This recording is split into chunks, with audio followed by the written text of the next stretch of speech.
What's up, y'all? What is up? Your boy. It's your boy, lavoncason. What's up? Today is the big day. It is the big day. It's the big day. It's the big show today. Microsoft's E3 press conference live stream reaction. Today's the day. It is the day.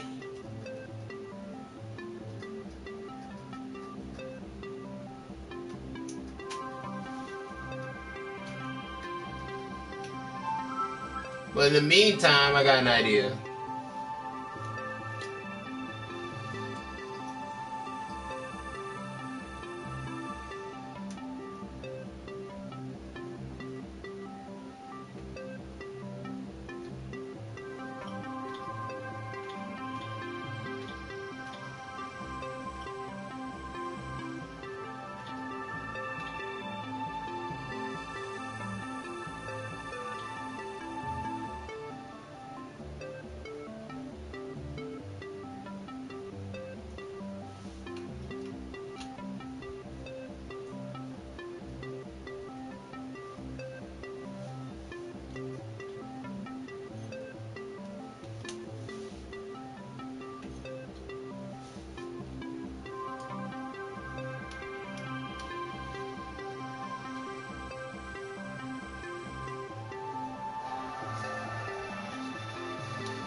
Xbox with the goal of pushing console gaming forward. We offered an innovative new game franchises on a powerful box with the built-in ability to connect gamers together. And that same spirit of invention, connection, and fun inspires us to this day. Now, we see a whole new gaming landscape, one being driven by an unprecedented pace of innovation, transformation, and creativity. You are leading this shift with the way you play today.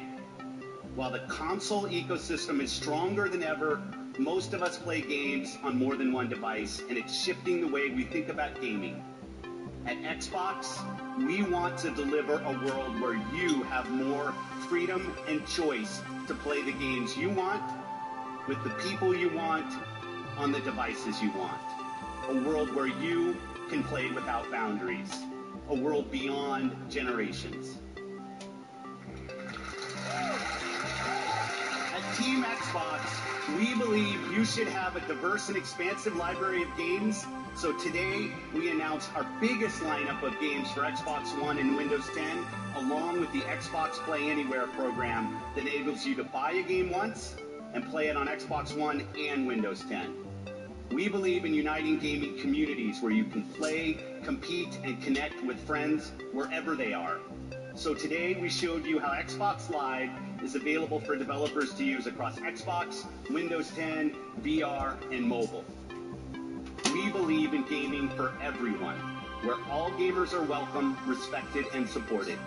So today we announced new Xbox Live features to help you build your network and play your way. And we believe in hardware innovation without sacrificing compatibility. Today we announced the Xbox One S, the new addition to the Xbox One family, and shared that all Xbox One games and accessories will continue to work across all members of the Xbox One family. But that's just the beginning. We see exciting opportunities on the horizon, opportunities to unlock new innovation for both gamers and developers alike.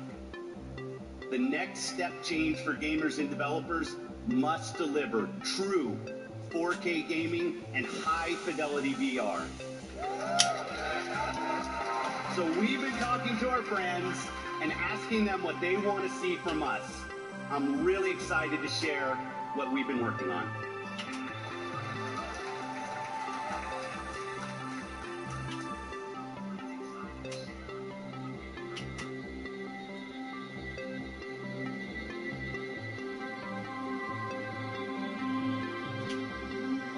When we think about the future of Xbox, we think about removing barriers. For me and for the fans and for the developers, Xbox has always meant innovation and the latest technology, and delivering the world's most powerful console is something we absolutely want to do. This is the console that developers asked us to build. They wanted a console that had no boundaries, had no limitations. And that technology component to us is what we really need to make our vision and our art come alive. When I saw the specs of this thing, I'm like, wow, I got through to they're really going for it. They're not holding anything back.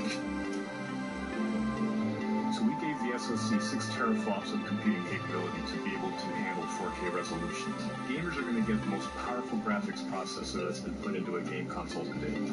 It's going to make developers happy, it's going to make gamers happy because they're going to get a very powerful GPU out of it. The highest res, the best frame rate, no compromises. You get 4K gaming, true 4K resolution. I can't wait to see what developers actually do with all that horsepower in the box. We can render at 60 hertz. We can render fully uncompressed pixels. These are the highest quality pixels that anybody has seen. And what we're able to do now is bring that to the console player. My job as a game maker is about immersion. It's about to put you into an experience and let you live that experience. The richer and more accurate those visuals are, the more immersive it is. And if we can get a lot more performance, and I mean a lot more, like with this, we get to much greater and better game experiences as a result. We're moving Fallout 4 to VR, and to have a console that can support that at the resolution and speed that we really want, I think it's going to be magical. This console is 100% for you guys. You read the articles, you read the reviews. It's the We Heard You console. So that doesn't mean that we are leaving the original Xbox One behind. Every single thing that we've done for Xbox One will continue to work. We add to the capabilities of the Xbox One and the Xbox One family without forcing gamers to abandon all the games in the community that they love so much. These two systems are part of the same family. The games will work on both. The accessories work on both. Well, the box we're building is incredible. It's going to have 8 CPU cores, over 320 gigabytes per second of memory bandwidth, 6 teraflops of GPU power. It's a monster.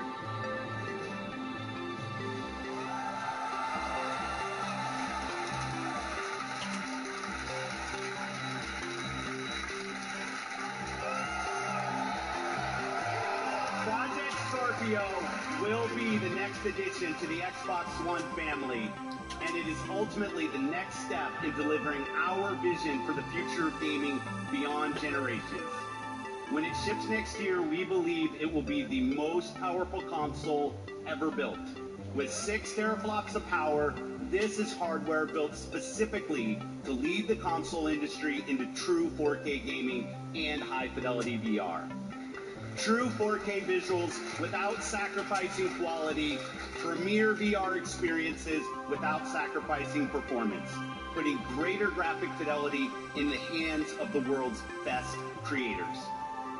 Xbox One, Xbox One S, and Project Scorpio will all be compatible. All Xbox One games and accessories will play on all 3. No one gets left behind. Project Scorpio is a serious inflection point for Team Xbox, and we're announcing Project Scorpio today to give our developers and partners the ability to take advantage of that capability now in order to realize their visions for the future and deliver even more great games for you. Today marks the beginning of gaming beyond generations. A future full of choice, a future where we can all play without boundaries. Thank you.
Ready or not,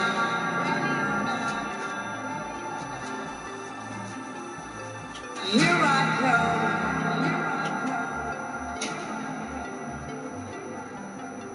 You can't hide. Gonna find you and take it slowly.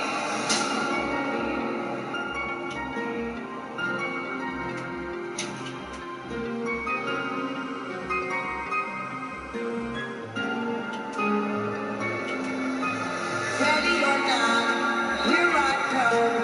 You can't hide. Gonna find you and take it slowly. Ready or not, here I come. You can't hide. Gonna find you and take it slowly. Ready or not, here I come. What's the deal, YouTube? It's your boy Next Gen 720, and I am back with another video. You say, yeah, he, or hear thee. I don't know, man. What's going on, ladies and gentlemen, ladies and gentlemen, ladies and gentlemen? I've been having a blast doing these videos, having fun. I got videos I haven't even uploaded yet, you know what I mean? I guess I don't want to keep flooding you guys. I don't say flood you guys, but I'll give you a chance to digest what I put out. Then I'll drop some more. You know what I mean? I'll save something for a rainy day. But I've been back here having a ball, right? So anyway, leaks are starting to come out right before Microsoft's E3. And, what's my man, Jeff Keighley, supposedly leaked, the price of Xbox Scorpio is $499. And for those of you that have been rocking out with me for how long now? I told you guys last year this console will be $500. Told you guys all this year it'll be $500. You guys know they want to compete with the PlayStation Pro again. I told you guys that you're confusing the PS4 Pro and what it has to offer compared to the Xbox Scorpio, Project Scorpio, or whatever the name is going to be today. You know what I mean? We're talking about not just native 4K. This thing is not just a resolution bump and to give you native 4K. For those of you that have been rocking out with me forever, I've always said that resolution does not give you better graphics. This gives you a sharper image. It's the textures and shaders and that's what gives you the better graphics. And this thing is going to have much better graphics. You know what I mean? Better frame rates. It is what it is. It's a better built console. Newer technology. That's all. I'm almost certain when the PlayStation 5, whenever that comes out, so maybe 2 years from now, it's going to be above what the Scorpio can do. It is what it is. They're going to keep leapfrogging each other, right? But I told you guys, when they were talking about it was going to be $399 to compete with the Pro, and I said, listen, as long as the Scorpio can show why you're paying $500, right? Look at what they're giving us: 4K, 60 HDR recording, all the bells and whistles, and some other new stuff too, right? You're able to record your gameplay in 4K, 60 HDR with all the bells and whistles. Right? That's just one perk. You know what I mean? The fact that we're getting native 4K games on the console, graphically demanding games, not just sports titles. You see what EA had their thing yesterday. You look at, they're going to show Anthem. So you're going to see actual gameplay on Anthem, from Anthem on Microsoft stage. Look at the bottom. It says, won't be Ultra HD on all consoles. I mean, just look where I'm going. Look where I'm going with this here, right? And long as the average Joe could walk into the store and you say, and the games look graphically better than anything that's on the Pro, I'm not going to have a problem paying $500. And then again, this console's not for everybody. How you said Microsoft got a console for you, the $200 Xbox One. And I don't want to come up in this video like I'm so pro. I'm a consumer first. I would love to pay $400 for the Scorpio. I would. But I told you guys, don't be surprised if the console is $500. Look what we're getting. We paid $500 in 2013 for the Xbox One, right? I paid $600 for the PS3 in 2006.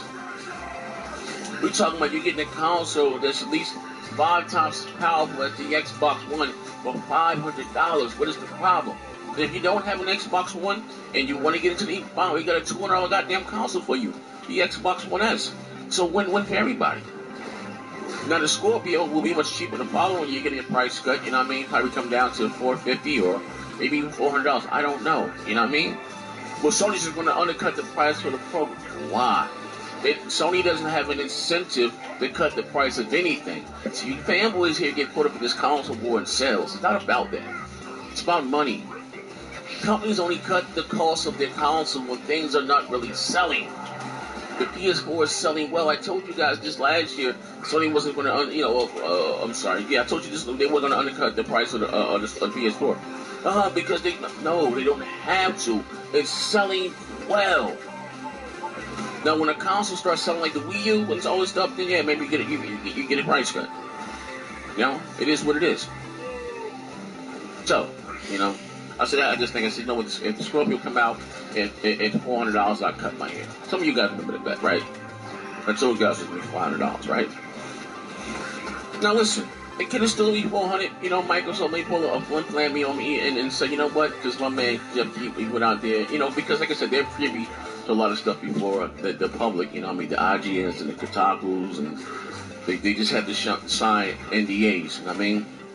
I was in a party Friday, Xbox Live party, and somebody, you know, that rubbed shoulders with, you know, people within the Xbox higher ups or whatever. He also heard $500. But you remember, I was saying $500 last year. It's gonna be $500. You know what I mean? Premium console, premium product. Should be paying $150 for the Elite controller. Don't think no more. So again, you guys are gonna stop comparing to what Sony's doing. Microsoft, listen, that ship has sailed. That ship has sailed. No one cares about that anymore. You know what I mean? But this generation is over. When Sony's at 60 million and Xbox is at whatever, 30, whatever million they're at, you know what I mean?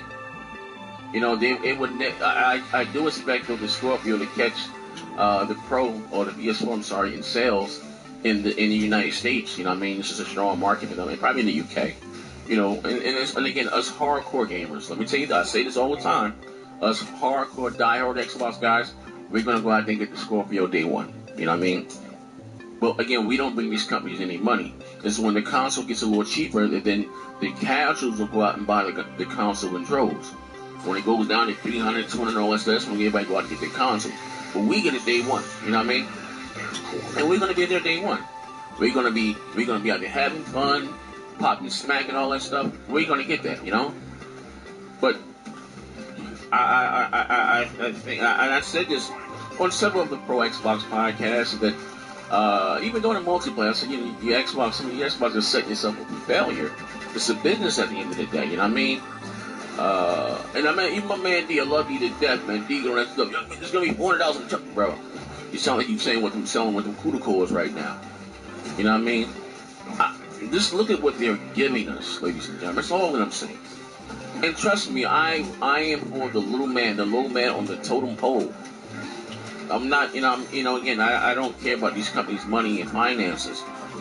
But the console that you guys wanted, you know what I mean? The native 4K, the best graphics in the world and all that stuff. And to expect to get that for $400, I'm like, you're not really being realistic here. You know, if we paid $500 in 2013 and for a console, right? Whether it came with the Kinect or not, right? Or with the PS4 came out in 2013 at $400, we're talking about a console that's 6 or 7 times more powerful than that. And to get that there for $400, the same prices, you're not really being realistic. You know what I mean? That's all that I'm saying. You know, because sometimes it's just like basic business or basic common sense 101. You know what I mean? Now listen, Next Gen have broke many stories. I don't get credit for that. I don't do it for that. You know, I don't. It's not even about, you know, I don't do it. Trust me, it's not. I do it because I enjoy it. You know, and I hope I'm wrong. I hope Jeff Keighley leaked is wrong. I hope the console is $400. Hear me out. But all I'm just saying is, don't be surprised if the console is $500. Well, they're gonna drop that. No.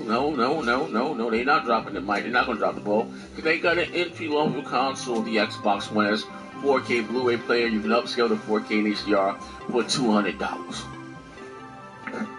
Ladies and gentlemen, listen.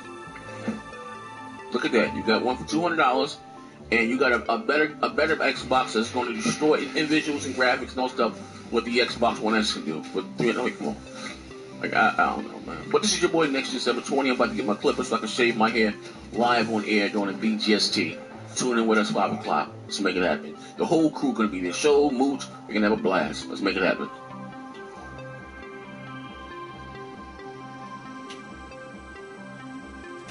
No, E3 is not live right now. It goes live in 2 hours. It goes live at 2 p.m. Pacific time, meaning, and my time, which is Central Time, is 4 p.m. So, yeah, it goes live at 4 p.m.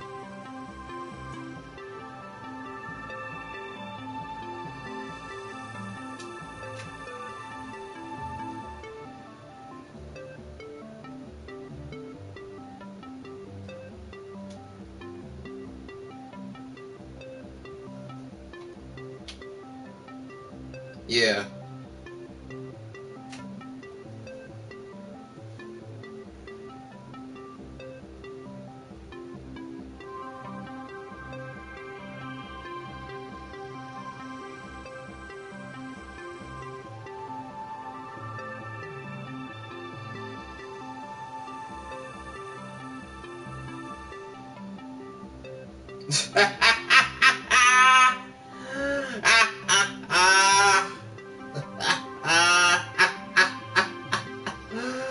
Oh, Lord have mercy.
Hi, it's Larry here of Xbox Live's major announcement. And yes, Project Scorpio is shipping later this year, but right now we're shipping another console to our developer friends. This is going to enable them to create content games for you, the gamers. We're going to catch up with Kevin Gamble from the Xbox engineering team to tell us more. Kevin, thanks for joining us. I want to talk to you about the Scorpio dev kit. Why did we do a Scorpio dev kit? So Larry, when we went and kicked off Project Scorpio, we actually went on the road and talked to our third-party development partners and talked to them about really what they wanted with the dev kit. It's important to the team, kind of the way we think about the development process is to get the tools out of the way of the developer and really enable them to create the game they wanted to create, kind of in the vision that they wanted to create it in, and make sure our tools are out of the way. And the dev kit is really an instantiation of the feedback we got from our third-party development partners and first-party development partners. Can you tell us a little bit about game development? Why do we need a separate piece of hardware for game development? That's a good question, Larry.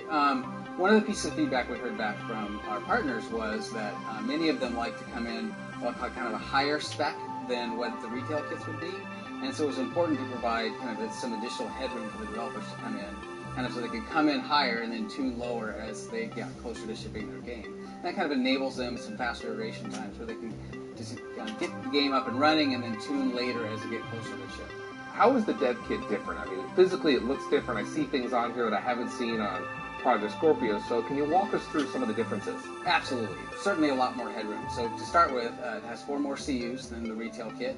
It comes with 12 more gigs of RAM, so it's got 24 total gigabytes of GDDR5 RAM. And it's got an additional 1 terabyte SSD hard disk drive, which lets game developers leverage that to really improve just what we call development iteration time, so kind of quick inner loop.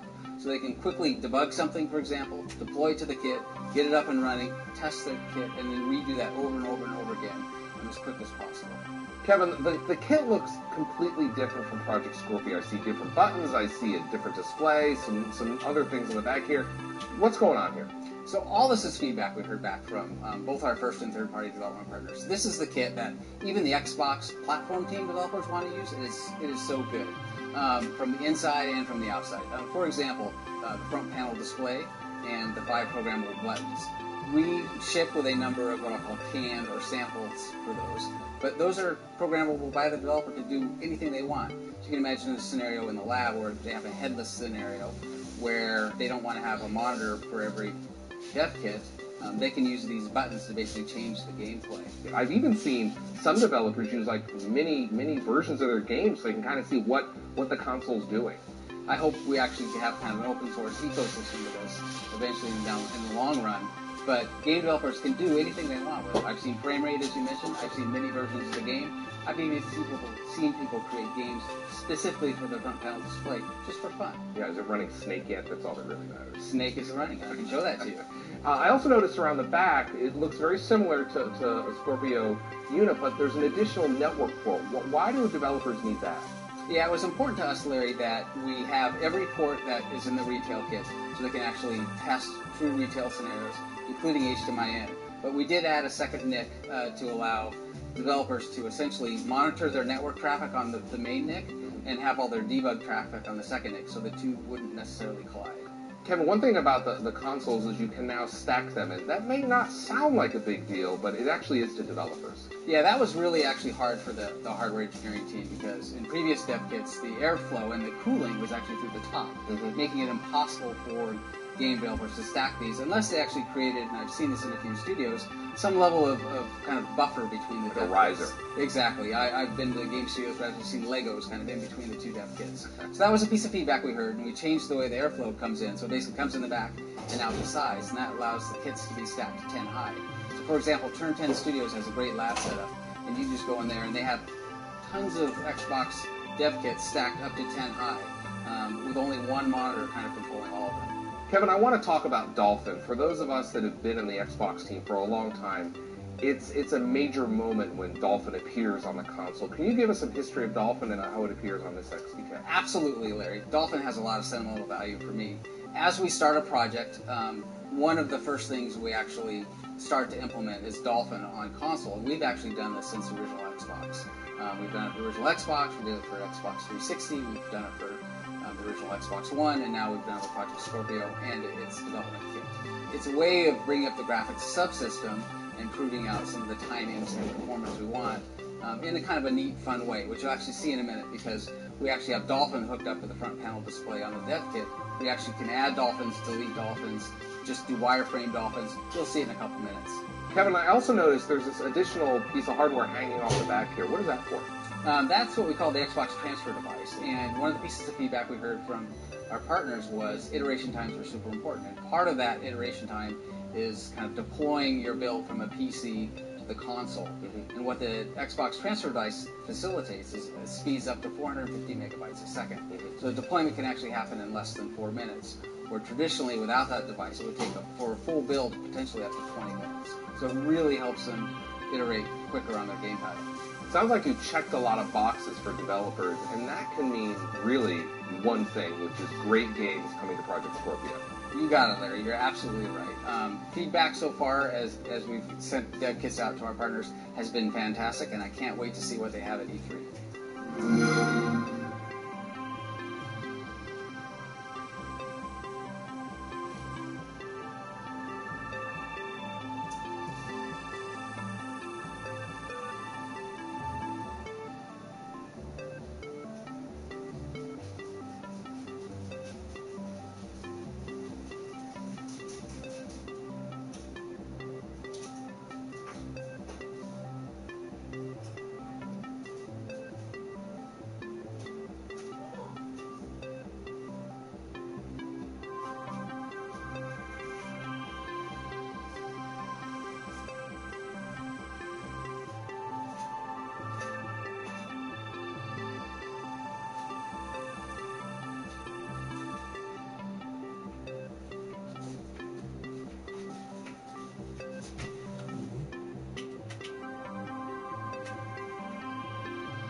So supposedly this website called rectifygaming.com claims to have reliable sources that are telling them the potential price for the Scorpio, its final name, and even the colors that the system will launch with. So let's talk about this.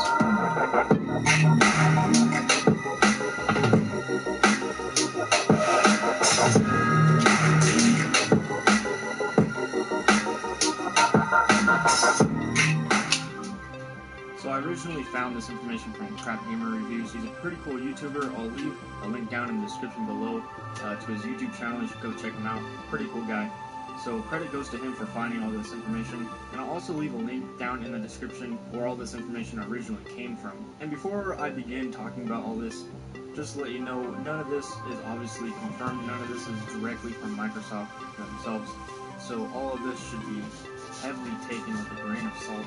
There is still a potential for this information to be correct as well, which is why I am discussing it with you guys and giving you my opinions and thoughts on it, just in case it is actually true. So this is what Rectifying Gaming has to say about the Xbox Scorpio, and I quote them. Our source has been quiet since we did the original news back in April. As E3 approaches, the likelihood of leaks to happen increased dramatically, which is obviously true. Today we can share with you, our readers, some information regarding Project Scorpio within Microsoft. There have been multiple marketing plans suggesting Xbox One X is the name Xbox has chosen for Scorpio. Furthermore, same marketing plans suggest Microsoft has set the price for Xbox One X at $449.99, coming in matte black and with more color options available. So let's start with the potential name, Xbox One X. So when I saw that, I thought it was pretty clever because obviously it's an acronym for Xbox. We have the X and then the box for the B, and then the 1 for the O, and then the letter X for X, which spells out Xbox. Which, like I said, that's very clever. I think that would be a pretty cool marketing name for Microsoft to go with. Do I think it's true? I don't really see Microsoft going with that type of name.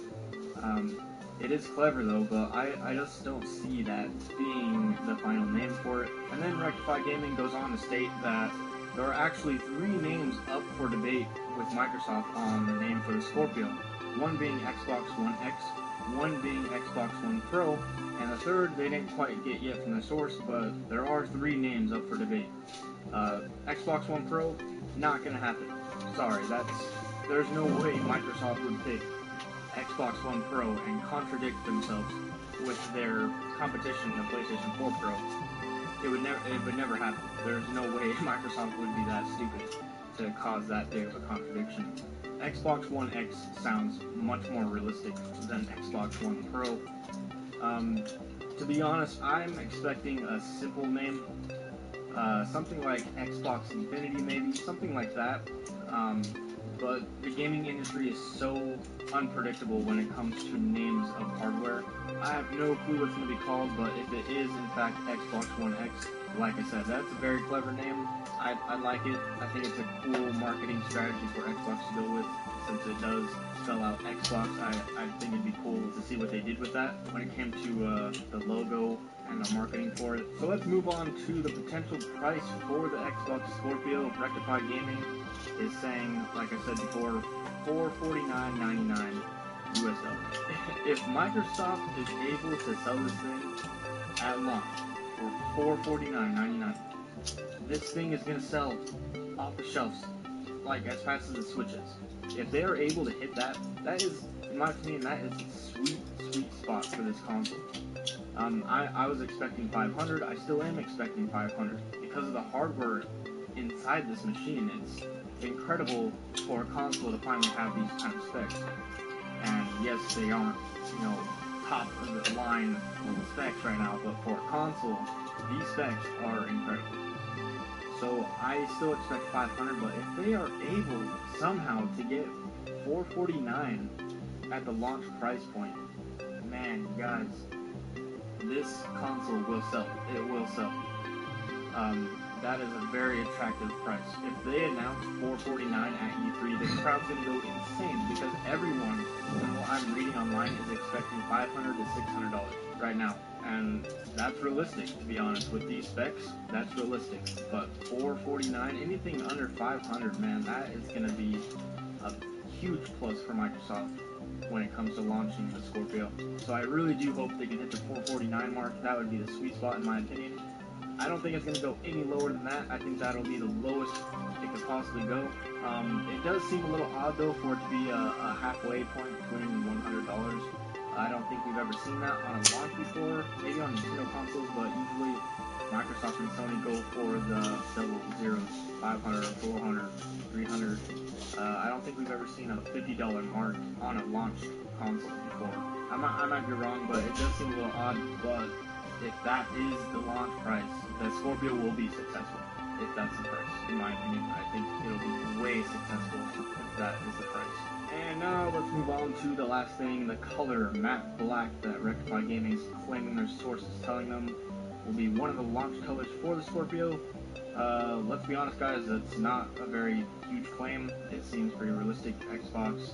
And there's usually always a black form of some sort when it comes to their consoles, besides recently with the Xbox One S, which is pure white. You know, it's not that far-fetched. I can see that happening. And what I have up here for you to see right now is actually concept renders of what the Scorpio potentially could look like. Because right here, this is the dev kit for the Scorpio. This is what developers are using right now to create games with. This is what the Scorpio dev kit looks like. And usually, with dev kits, the final design looks very similar to the dev kit. So what this person did, whoever rendered these images, used the dev kit to base it off of and pretty much clean it up, which is what companies like Microsoft and PlayStation do. They use the dev kit, they send it out, and then with final design, they clean it up and make it consumer friendly, and then put it out on the market. So these, in my opinion, are pretty realistic in what we should expect the Scorpio to look like. Colors may be way off, but the design itself seems pretty realistic, and I hope it does actually look something similar to these images. And there's one more thing I wanted to point out to you guys from this website. Rectify Gaming is saying their source is telling them that games like Battlefront 2 are going to be 4K native resolution on the Scorpio. And that's interesting because games like Battlefront or Battlefield need to be 60 frames per second. Those types of first-person shooters have to be 60 frames per second, or else they're not really enjoyable, because those have to be pretty much precise when it comes to online gameplay and whatnot, you know, when you're aiming down your sights. It just needs to be fluent 60 frames, or close to 60 frames. So if they're saying that Battlefront 2 is going to be running 4K native, it's going to be running 60 frames then, because there's no way Microsoft will, and this is a big question that I've had for a while, and no one's really gone over it. I don't think Microsoft is going to put resolution before frames per second. And what I mean is, say they have a game running at 1080p, right? And it's at 60 frames per second when it's running in 1080p. I don't see Microsoft saying, you know, the Scorpio can run it at 4K, but when it's in 4K, it can only run 30 frames per second. So let's just stick with 4K, and who cares about 30 frames per second? I don't see that happening. I really hope they focus on frames per second first before they focus on resolution. Priority for FPS, then resolution. Because I'm pretty sure the majority of gamers appreciate FPS more than resolution. So with Battlefront, if it's going to run lower than 60 frames per second at 4K, I really hope Microsoft, you know, would compromise and maybe run it at 1440p, so it can get 60 frames per second instead of running at 4K and making it run at 30 frames per second. That's a big question I've had for the Scorpio ever since I've heard about it, so I really hope Microsoft prioritizes FPS above resolution. That's huge in my opinion. That is the main selling point for me. If it's going to focus more on resolution than FPS, I'm not interested. If it's going to prioritize, like I said, FPS over resolution, I'm all for it. So hopefully, Microsoft, you are focusing on FPS more than resolution, because they are marketing this as 4K consoles, so they're trying to put everything in 4K, but I really hope that they're putting FPS above resolution first. That's all I'm saying. So that's basically all Rectify Gaming has to say about the Scorpio, and like I said in the beginning of this video, take all of this information with a huge grain of salt, because we have no clue if this place is even reliable. But they do claim to have reliable sources, but I think everyone does who tries to put out leaks. So yeah, just take this stuff with a grain of salt, guys. And let me know what you think down in the comment section below. I'm interested to see your guys' opinions on all these leaks, or all these potential leaks. And let me know your thoughts on the Scorpio itself. Before you go, make sure to give me a thumbs up if you liked this video. Give me a thumbs down if you didn't. It helps me out a lot. And if you want more content just like this, remember to subscribe here at Roger Productions for all things gaming. And with that, I will catch you in the next video.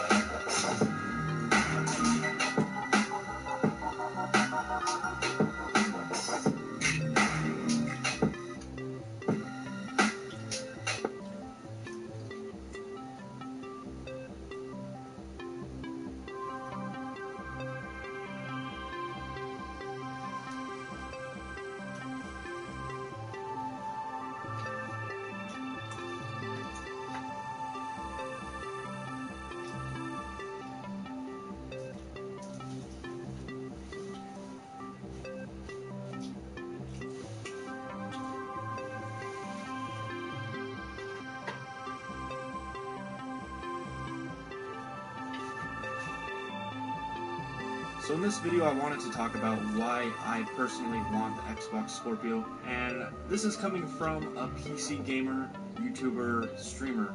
This is my perspective, this is my situation, so when you're watching this, just keep that in mind that this is my personal preference on why I want this console.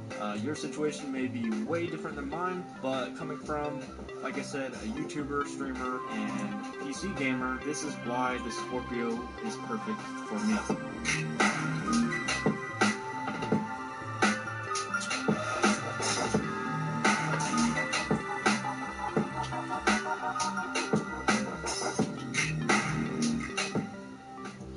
So before we get started, I list my PC specs down in the description below so you guys can get an idea of what I'm working with here.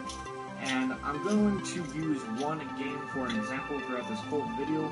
Not that that's the only game I play, just to give, it's a really good example of what I'm trying to demonstrate to you guys. And that game is Battlefield 1, okay? So, to get started, when I'm playing Battlefield 1 on my PC, it uses about 50% load off my CPU.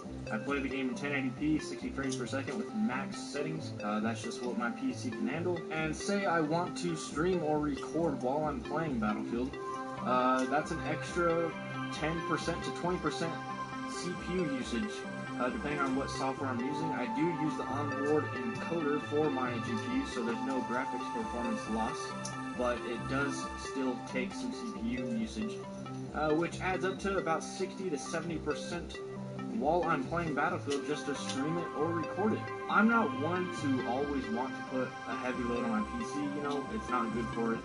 It makes it not last as long, and my PC is already 2 years old, so I really don't like doing that. And like I said, this is just for Battlefield. It's just a good example because it is a high CPU usage game. So with that said, getting the Scorpio for me would eliminate that problem, because I'd be gaming on the Scorpio and I could record with, say, an Elgato, and I could record that footage with my PC, which only takes roughly 15% CPU load. So I'd be playing the game, and I could stream it or record it at only 15% CPU usage from my PC, which is amazing. And you're probably saying, well, why have two devices? Isn't it better to have just do it all on one device? In my opinion, no, it's not. I hate, like I said, I hate putting heavy load on my computer. It's not good for it. The temperatures get really high. I use the i7 4790K, which is a very high temperature CPU, and it's overclocked at 4.6 gigahertz. So the temperatures, when I'm playing Battlefield, just playing it, not streaming or recording, just playing it with the max settings on, my CPU runs at 65 to 70 degrees Celsius. That's just how hot the 4790K runs. And no, I do not use the stock air cooler. I do not even use air cooling at all. I use the Corsair H100i liquid cooler, and it still runs at those temperatures. And yes, I applied the thermal paste just fine. Everything is perfect. It just runs hot. That's just how the 4790K is. But anyway, back to the Scorpio. Having the Scorpio for me would eliminate my problem with my high CPU usage for my computer. And like I said, this is my setup, this is my preference, so your computer may be way better than mine, but with my situation, I can't just go upgrade my CPU and GPU like I want, which are very expensive. The CPU I'd want would be probably another $400, and GPU would probably be $600 for the one I want. And that's roughly $1,000 for an upgrade, which I can't afford. With the Scorpio, assuming it's going to be $500 or less, if it's not, obviously that's going to turn off a lot of consumers. So I'm safely assuming it's going to be $500 or less. And you're probably asking, then why don't you just do that now with the Xbox One S? Well, my point here is that the Xbox Scorpio is the first console to have better specs than my PC. So that's the whole point here. I can buy a console that has better specs than my PC that runs games even better than my PC does for a small price, instead of, like I said, upgrading my PC with $800 to $1,000, which I can't afford to do. Buying the Scorpio, I can run games just as well as I'm running them on my PC, and only record with my PC, eliminating the high CPU from my computer, which is amazing. So that is my whole point here. So to conclude here, getting the Xbox Scorpio will eliminate my problem with putting strain on my PC just to play a game and record at the same time, or stream at the same time. I'd be playing the same types of games on my Scorpio with probably better settings since it is a 4K gaming console, and I would just use my PC to stream or record the footage, which would only put about 15% or 20% on my CPU. And yes, I know that my CPU is better than the 8-core Jaguar in the Xbox Scorpio, but the Xbox Scorpio's GPU power is much greater than my PC. That's my whole point here. I will be playing games at the same or better settings on the Scorpio as I do on a PC, and it would eliminate my PC from processing the game and recording at the same time. So I'm trying to get that across to you guys that this is my situation, this is my PC specs. Like I said, yours might be totally different than mine, but this is my situation, and this is why the Scorpio will make my life that much easier when it comes to creating content for my channel. It'll be a lot easier, my PC will last probably longer, and that's actually why I don't stream games like Battlefield, because I don't feel like putting 70% load on my PC just to stream or record a game.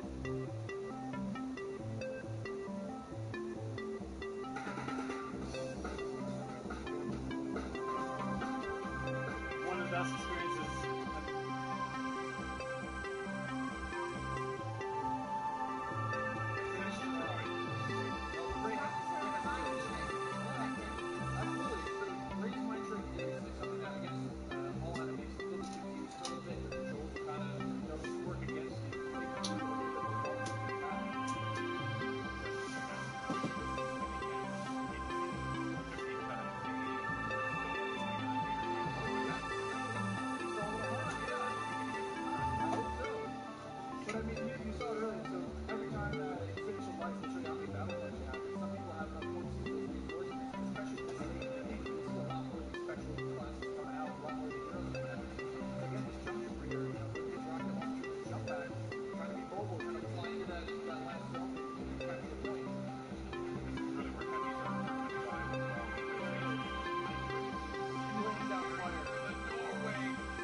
Let it go.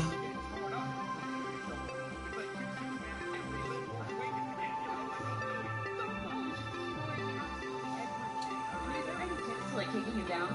I mean, if you want to have try to combine Dark Fire. Oh. The tip is blasters. Run away. Maybe run away. Run away and just shoot the crap out of Tarek Mall. Oh, man. He was our MVP. Look at that. Nice stuff. Good stuff. Congratulations. 36 kills, man. You guys, that was it. What did you guys think? Tense. Not bad. I'm lying. It's freaking awesome. I love it. It's so good. It's like, I love the class-based gameplay personally, because again, you can really get your squad, your friends to get together and say like, hey, I want to, run the officer, and we're running through some highlights here. Maybe that was the best highlight, because although maybe it was. Actually, I think it's just a crash montage. I think that's what we're gonna do. It's just all crashing all the time. I'm down with that. But it was Newsog. I mean, he's sitting there, getting as many battle points as he can for his next life. I mean, that's what you want to try to see with those battle points. You want to snowball your points, keep earning them, keep building, get more and more things. Yeah, that's right. And again, just the game. One thing I do want to compliment the team on, EA and DICE, just the way the game looks. It's so beautiful, and especially seeing this part of the Star Wars universe brought to life in the way that you guys really managed to do so. I mean, kudos on that one. Once again, just dropping jaws everywhere. We try. I mean, the team back home is amazing. They do incredible things. I mean, you can see it looks so pretty. Just look at this laser fight. It's tense. And it looks beautiful. It really does look incredible. So good. I was just gushing right now. We get it. The game looks good. That. Oh man, but that was awesome. And overall, I mean, I have to say, I can't wait to get my hands on it. I can't wait for it with my friends, and destroy, clone stuff. I can't wait. Yeah, exactly. Separatism. Well, guys, that was so awesome. Now, if you guys are in LA, you can come join us at FanFest this weekend. And if you come down on Monday, we've got a chance for you guys to win a trip to Gamescom in Germany this August. All you have to do is come and play, which is, that's not asking too much. And you have to be the best player of your match, and you guys will be entered to win a trip for two to Cologne, Germany, and a full pass to Gamescom. You've been before? Yeah, I've been there plenty of times. It's one of the most ridiculous conventions ever. If you happen to go, it's insane. It's massive. So you're not. If you don't get the trip, you're gonna be really sad. Because you and Buddy, you're gonna have a good time. It's a fun time. Hopefully, I'll see you there. Well, if you guys like Star Wars like we do, and you guys want to play as your favorite heroes and villains, you guys can download Star Wars Galaxy of Heroes right now on Android or iOS. And you can play as any of the iconic characters that you guys saw today, and many more. Paul, I also heard that you're making Battlefront 2 because you're playing a lot of Galaxy of Heroes. I've played some Galaxy of Heroes. I've played that game every day since it launched. I think I've actually spent about $1,000 on that game. You have a problem. I do have a problem. Yeah. But there's just so much Star Wars goodness. I can't help it. I gotta pick it up. I have to play. You should try it. Yeah, I know my brother, he was going nuts about it, so I guess I'm... Yeah, I started playing in December, so around the holidays, that's pretty much all I did. It's great. At Christmas, just... Alright, sorry, I'm busy. Well, thank you guys so much for joining us here. Stay tuned to Battlefront2.com for more about the game, and we'll see you guys soon. Thanks, Paul. Golden Boy, this was incredible. And now I'm going to send it over to Patrick for more.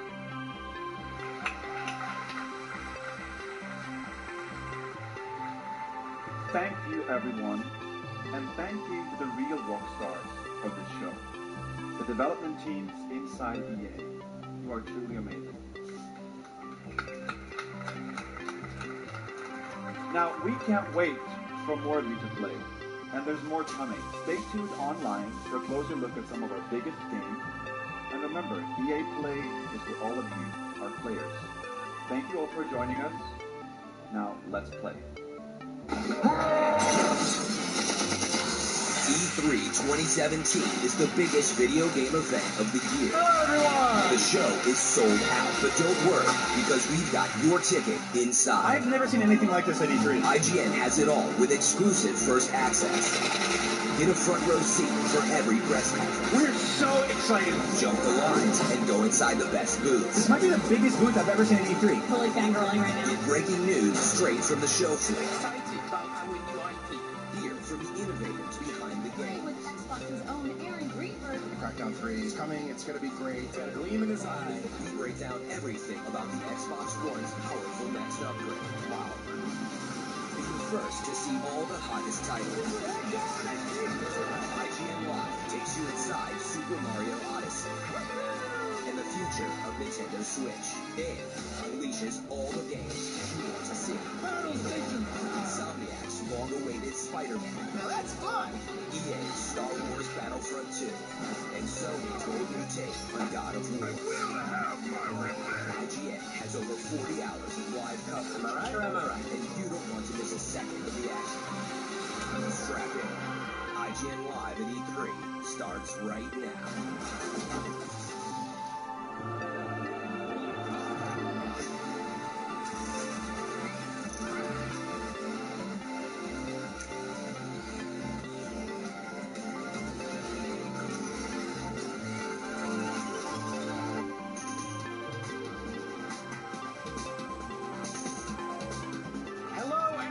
Day 2 of IGN Live at E3. I'm Brian Altano, and we're coming to you from Los Angeles for a full day of coverage. In just a bit, we've got an exclusive look at Fortnite, the intense survival game from Epic. You won't see this gameplay literally anywhere else in the world. And later, we'll have complete coverage of both the Microsoft press conference at 1 p.m. Pacific and Bethesda's event at 9 p.m. Long day. Drink coffee. You'll be able to catch the Microsoft press conference everywhere IGN is available and on Twitter at e3.twitter.com. Tweet us at IGN with your questions about Scorpio, anything Xbox, and use the hashtag E32017. We'll answer your questions live on the air, so please keep it clean. Do not talk like I talk 90% of the year. But first, let's kick things off with the new trailer for Kingdom Hearts 3. It was revealed overnight by Square Enix. There's a ton of new gameplay and some huge battles, so check it out.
Seen Donald Duck that angry.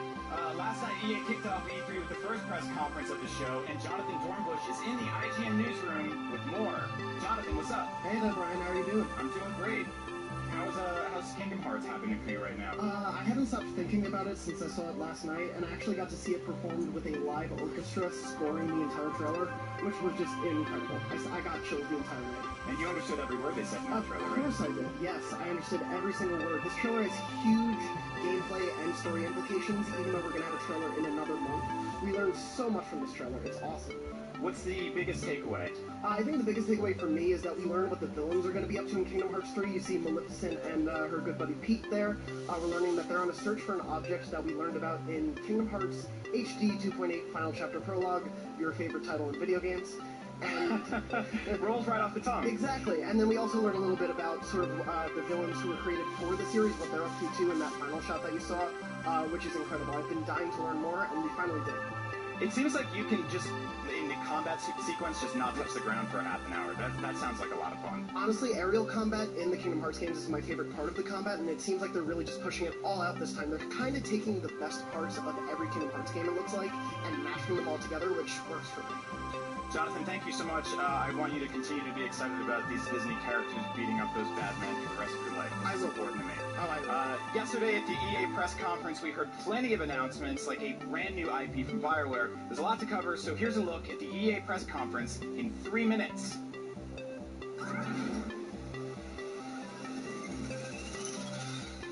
What better place to start than with a game that has taken the world by storm? Battlefield 1.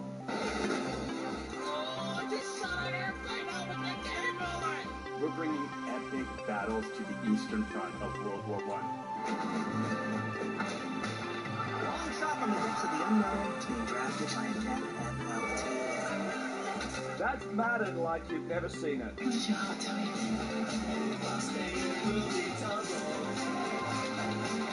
And EA Sports know the only way to make Cristiano look better is to jam him in spandex and capture his data. She wants a little bit fella, there's no hiding in it. I bring it time and you never know. Don't show up to my show if you got no. So Need for Speed has been around for a long time. There's been a lot of new things coming to the game and a lot of old things that people are familiar with the franchise.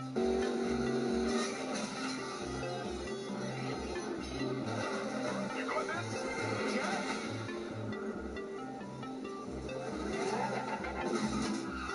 What started out as a wild idea on paper has now turned into a groundbreaking, one-of-a-kind game called A Way Out.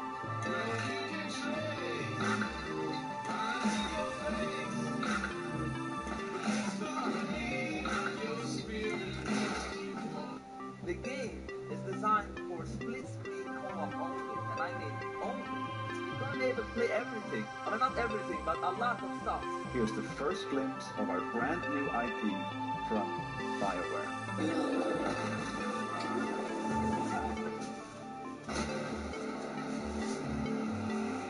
Now let's take a look at the one. Team up with friends to take down NBA legends at historic courts like Venice Beach. Start today for the rest of the week. Origin access, as well as evolving EA access, are free.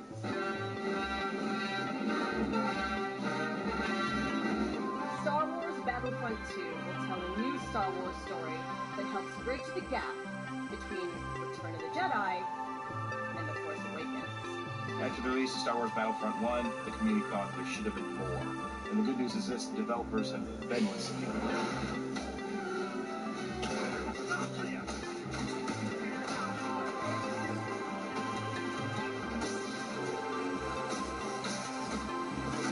Darth Maul, Wookiees, Kylo Ren versus Rey.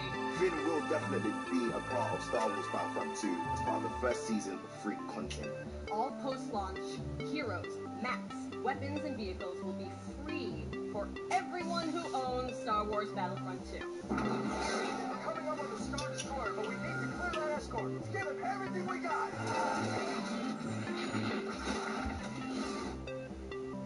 IGN Live at E3 2017 is presented by the makers of 5-Hour Energy Shots. Upgrade to extra strength. Jose Altuve is like a great player with a major energy upgrade. I could use a major energy upgrade. Like upgrade to extra strength 5-Hour Energy. It's fast, powerful, just the right size, like me. Upgrade to extra strength 5-Hour Energy.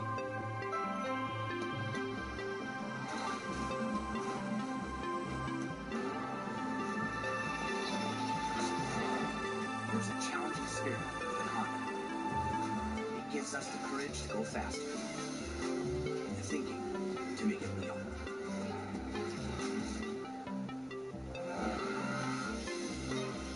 Whether it looks like a truck, a sedan, or a coupe, inside is the heart of a race car.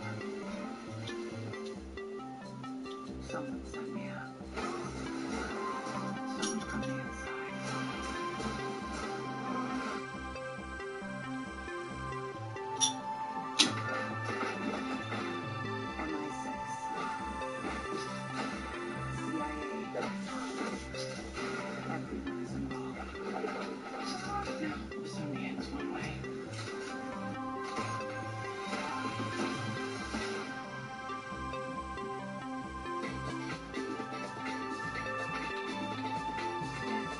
Welcome back to IGN Live at E3. We'll have the Microsoft press conference in just a bit. First, it's time for some hardcore survival action. Fortnite is the game, and here with exclusive new gameplay is Darren and Zach from the Fortnite team. Hello. Hey, how's it going? Thanks for having us on. And James Duggan, of course. Hey, what's up? I'm here too. Fortnite is real. It's happening. You have a release date. It's next month. That's right. You can't hide from it anymore. It's been years, right? Well, it's been a while, so we're excited. We're really happy that finally we're going to be able to go out wide. It's going to be on PC, Mac, PlayStation 4, and Xbox One. It's pretty awesome. The most amount of people that want to play, they can finally all come in and play. So we've seen a lot of different iterations of it over the years, and I've had a chance to play in the closed beta bit. The first thing I want to talk about is heroes, which are the characters you play as playable characters, and they're not specific heroes in the sense of Overwatch. They do have different abilities. So can you talk us through the structure there? Are there classes of these heroes? How does that work? Yeah, we basically use a hero card system, and all those cards are derived from 4 classes.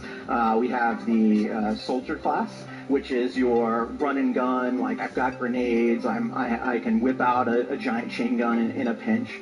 Then we have our Outlander, which is our scavenging hero. He's really awesome at harvesting and gathering loot. So all those people are there looking for loot. He can see loot through walls. And really, that's what he's about. So if you want stuff, that guy's going to help you get it. Then we have the Constructor. That's our class. Everybody in Fortnite can build, but he's able to sort of enhance the building of all structures in the game. It means he can structures that take damage, he can reflect that back, he can auto-heal walls, like that's his big thing. And then of course we have the Ninja, which is a mobility class, so you can double jump into combat, smoke bomb in, and then dragon slash out, so he's the melee class of the game. I love that your game makes me decide between if I want to be a construction worker or a ninja.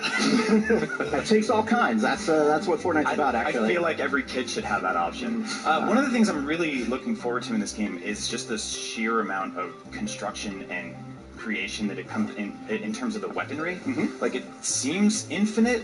I know that's a weird word to just throw around, but what's the sort of the craziest weapon that you guys have seen get kicked around the office? Oh, man, I don't know about kicked around the office because we have some crazy weapons, but let's see, what's in the game right now? Well, I was gonna mention in the office, we literally have a stop sign axe, which is straight out of the game that we threaten each other with. So we did make that. But stop sign axe comes to my mind. Does that mean like stop axing?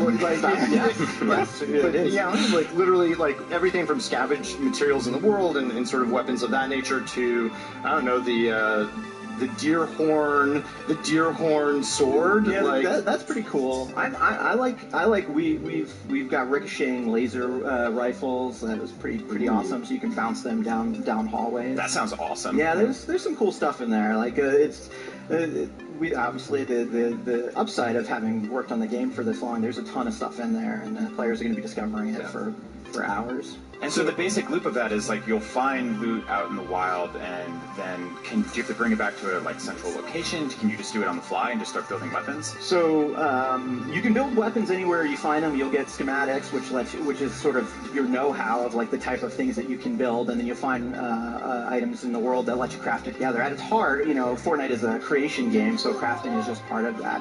And then building forts or is all really dependent on the mission type. So the missions, building is a tool like everything else. Your classes are a tool, your weapons are tools. We just give all these tools to the players, and then we let them solve the mission problems however they want in a cooperative way. Tell me about what's going on screen right this moment. Well, right now, our heroes are headed towards their objective, which is Ray's told them that there's a shelter that needs to be repaired, and so they're coming up on it right now.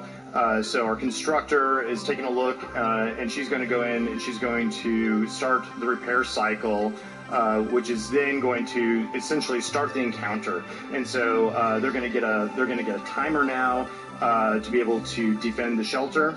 And be able to basically go out in the world, and they're scavenging parts, and the storm's going to start reacting to them coming up in about 5 minutes. But they have 5 minutes to be able to go out, find a bunch of parts, build a defense, and get ready to push back. The shelter itself exists because it's a game in the end. This giant storm has swept into the world, and many of the people in the world have disappeared, but there are survivors out there, and this shelter is literally a shelter from the storm, and the players need to set it up. So talking about mission structure, what we see here is similar to what I've played. And I think coming into this game, I guess my initial impression was going to be very, very open-ended in terms of the mission structure, but at least from what I've played, from the first few missions, there's definitely a linear nature to it. Do you think that opens up towards the end of the game, and you start getting, once the players have really figured out the dynamics of the core gameplay, you can kind of let them go crazy and build this super fort? How does that work? Yeah, so one of the things is that we have a mission structure, so players in a cooperative game, they kind of all know what to do together. One of the weird parts is that you have true possibility space and it's cooperative, everyone doesn't know what to do and they sort of run off. And that was sort of the early days. So we created the mission structure so then people can have a cooperative experience. But one of the cool parts we added not too long ago is that everybody has a space called their sort of home base, and they bring resources back, and it's at that space you can build an infinitely, well, within reason of our performance, size fort, and then that's really where that you can express your creativity and make giant fortresses. So it's a hybrid between it. Just depends on what you're in for that. If you want to roll out and do a 20-minute mission with your buddies, you can do that. You just want to noodle around and build up your outpost, you can do that too. Do you find like a lot of players are just immediately start to build the tallest fort they can make to see if they can touch the sky? It depends. So we have something called Stairway to Heaven, right? Mm-hmm. Which is how long does it take a player to decide to how tall can they build? It varies. Like we've done a lot of tests. We've watched a lot of things. Some players do that within the first maybe 4 or 5 missions.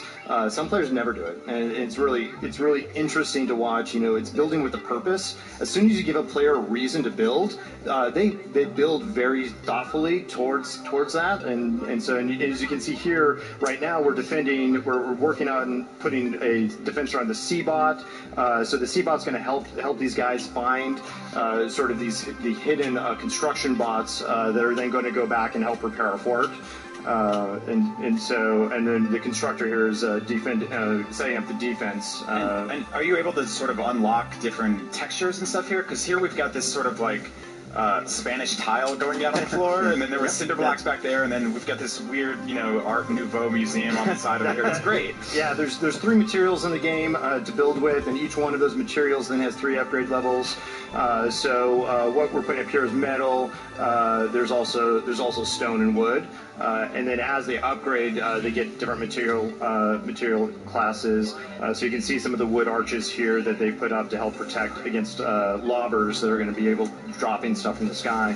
As far as anything beyond that, I'll tell you what I tell our players, which is put it into our feedback. There's a nice feedback menu. You click it, you type in whatever you want in there for whatever we're going to do next. So this seems like a perfect time to talk about the enemies as they're coming down with this storm.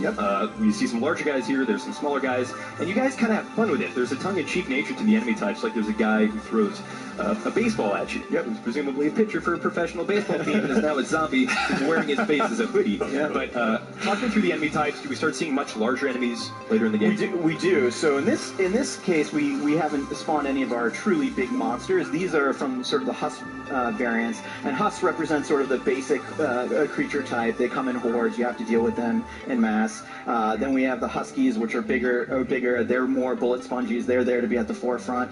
Then we've got Dwarf Husks. They're fast little Husks that come in at you in packs. Then we have propane tank Husks. They carry propane tanks. Assume they sound like can't kill. And they will lob those propane tanks into your base, so you want to destroy them before that.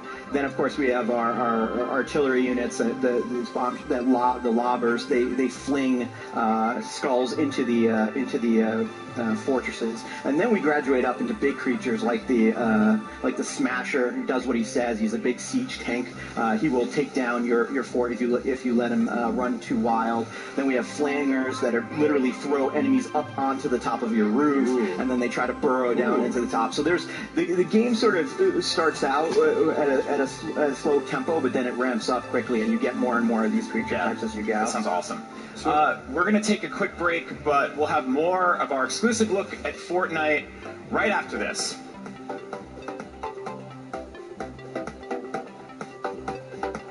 IGN Live at E3 2017 is presented by the all-new Civic Si.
Wait.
Alright, let me look up something real quick.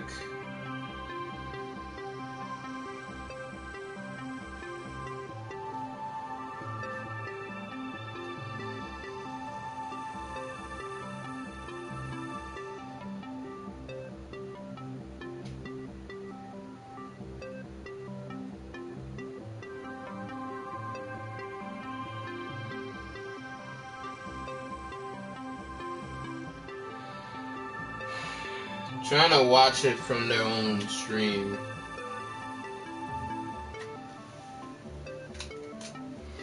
Okay, Xbox, E3.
Oh, they're live now.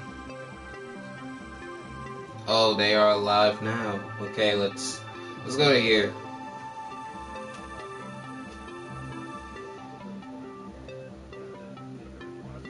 Let's go to here.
Can y'all hear me? Testing, testing, 1, 2, 3. Testing, testing, 1, 2, 3.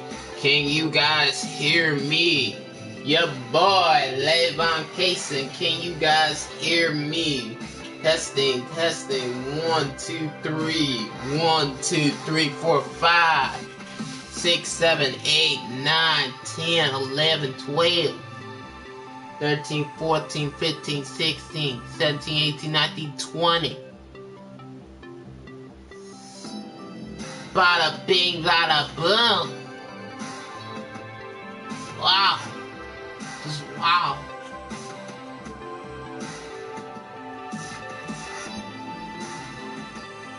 Ooh. School me. School me. School me.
We're watching it like this, Ronnie. We're watching it like this, people.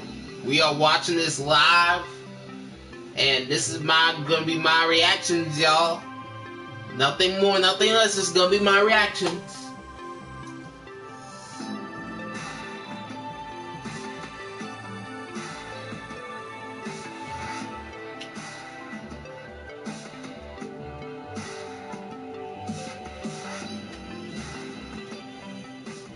Can you hear me? Can you hear me now? Can you hear me? Testing, testing, 1, 2, 3.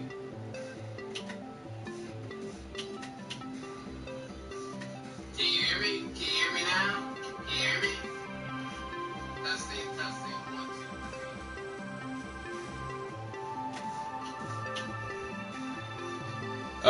Okay, you can hear me. Okay, you can hear me now.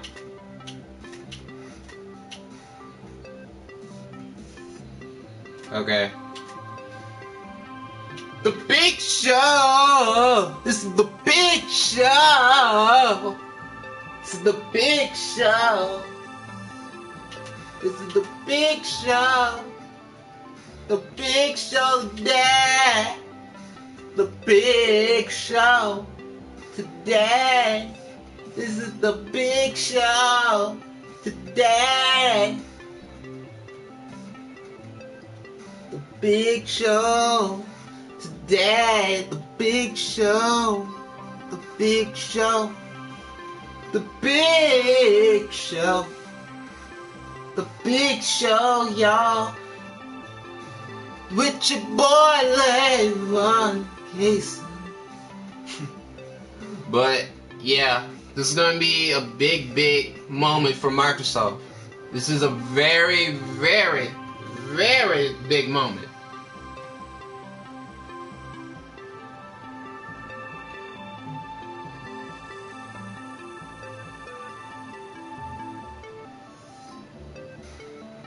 This is a very big moment. Very big moment.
It's finally starting, y'all. It finally started.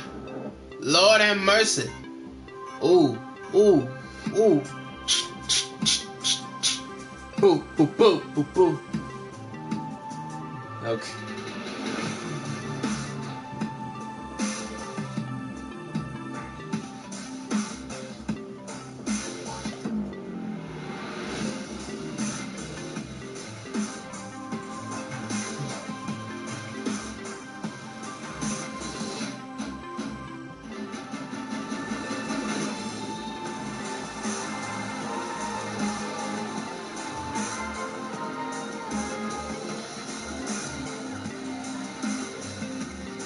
This is the 2017 Xbox E3 briefing.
What's up, God Man Super? What's up?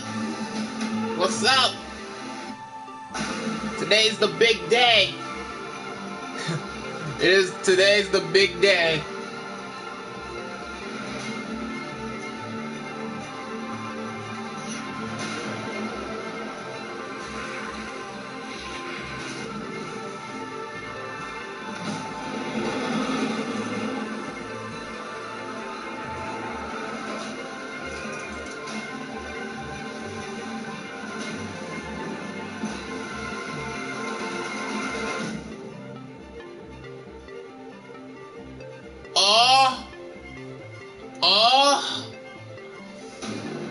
Ooh. Ooh. Holy sh... Is that the Xbox? What is... Ladies and gentlemen. Is that the Scorpio? Is that the Scorpio? Is that the Scorpio?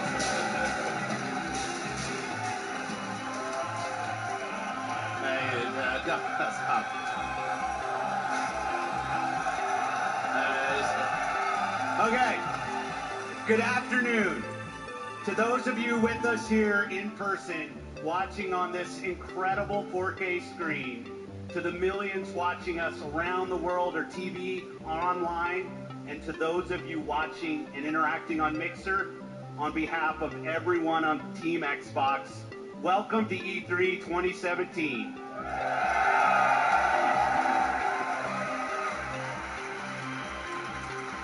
When the renegade group of gamers, creators, and engineers came together to form the original Xbox team and deliver the first Xbox console, we were driven by three principles: empower developers, delight gamers, and deliver true hardware and technical innovation. The original Xbox team lived by the mantra, there's no power greater than X. And today, we are proud to welcome the newest member of the Xbox family, fittingly named Xbox One X.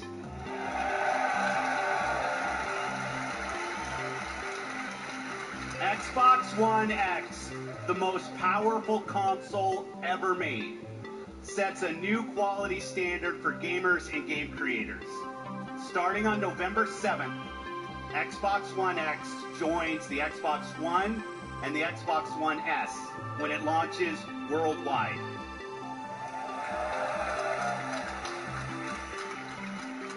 Now, I'd like to introduce one of our leaders in the Xbox engineering team, responsible for making the Xbox One experience great for gamers and developers. Please welcome my friend, Kareem Chowdhury, to tell you more.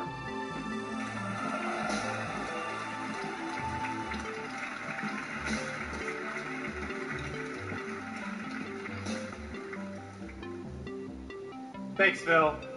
It's an honor to be here at E3 and represent 3 years of engineering the team has done to bring you Xbox One X. From the beginning, our focus on game creators and you, the gamer, gave us 3 big goals we needed to hit: power, compatibility, and craftsmanship. Let's talk power, which starts with the specs. 6 teraflop GPU clocked at 1.172 gigahertz, 12 gigabytes of GDDR5 memory, and 326 gigabytes per second of memory bandwidth.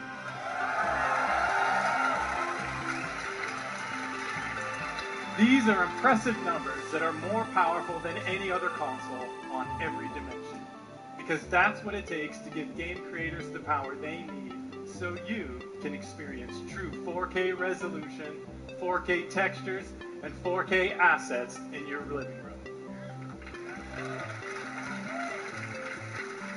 And when we say true 4K, we mean 8 million pixels, high dynamic range, wide color gamut, premium sound like Dolby Atmos, and 4K UHD Blu-ray playback. Next, compatibility. We knew compatibility was critically important for Xbox One X, and your reaction to 360 backward compatibility has energized the team even more. So right from the start, all of your Xbox One accessories and games will work with Xbox One X. But for the team and me, that wasn't good enough. We wanted more. The game library you have today will look and play even better on Xbox One X with enhanced visual fidelity, anisotropic filtering, and faster load times. Even if you haven't made the jump to a 4K TV yet, we designed this product for you as well. Since Xbox One X enables a technique called super sampling, the new 4K games you see on stage today will look better on your 1080p TV than anything you've seen before. And finally, craftsmanship. We meticulously paid attention to every detail of design as we crafted our most technically advanced console ever. It starts with the Scorpio engine. We use 16 nanometer technology to build a 360 square millimeter chip with 7 billion transistors and a 384-bit wide memory bus. This is the fastest, most advanced processor to ever power a console. Our premium design means that every millimeter and every component within the console has been architected for maximum power and efficiency. Okay. Our aspirations were so high, Okay. this industry standard approach just wasn't good enough. Okay. The engine is so intense that for the first time ever on a console, we're using a liquid-cooled vapor chamber normally reserved for servers and high-end PC cards. An engineer on the Xbox hardware team invented a new power management system so innovative, we named it after him. The Hovis method uniquely optimizes every single Xbox One X at the system and component level to deliver consistent performance efficiently and elegantly. Now, it's easy to think all this technology and capability will mean a bigger console. But again, we wanted more. The world's most powerful console. Not only have we built the most powerful console ever, Xbox One X is the smallest Xbox ever. Oh, okay. Okay. This is the system you asked us to build, and it has been a great honor to design and build it for you. I couldn't be more proud of our team, and I hope you love it as much as we do. Now, let's see what this monster can do. Okay.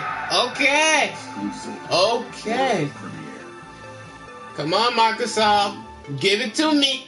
Give it to me. Give it to me, Microsoft.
Please welcome from the Forza Racing franchise, Dan Greenawald.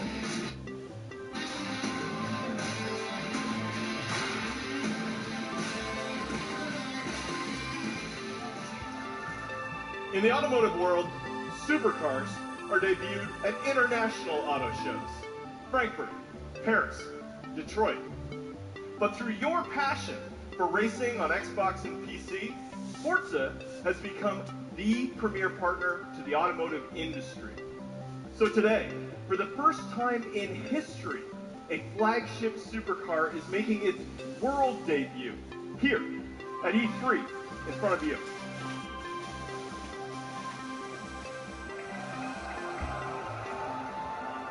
This year, we announced a 6-year partnership with Porsche to bring you amazing experiences, both in-game and in person. Porsche shares our vision for the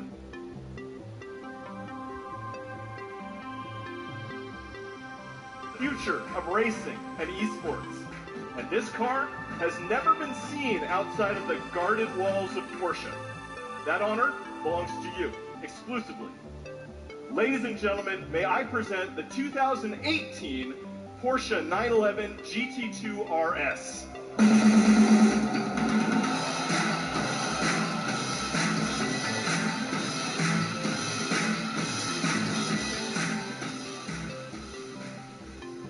This is not only the most aggressive expression of Porsche's legendary design, it features the most powerful road-going 911 engine ever made.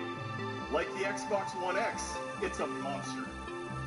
And with over 4.8 million active players across Xbox and Windows 10, Forza is one of the largest racing communities on the planet. You made this historic moment possible. Through your passion for racing, the digital and the real worlds are merging in an unprecedented way. So now, let's take a look at the Porsche 911 GT2 RS in Forza Motorsport 7 running on Xbox One X. I'm joined on stage by two presenters for our Forza Racing Championship Esports Series. I'm Josh, professional race car driver and Porsche driving coach. I'll be pushing the GT2 RS to its limits on the sun-baked streets of Dubai. And I'm Verena May, professional racer and stunt driver. I will be fighting to survive dynamic weather in the Nürburgring in this Nissan GTR race car. We start with Shannon in her customized driver on Dubai. Using the power of Xbox One X, Forza Motorsport 7 runs at a native 4K and a rock-solid 60 frames per second.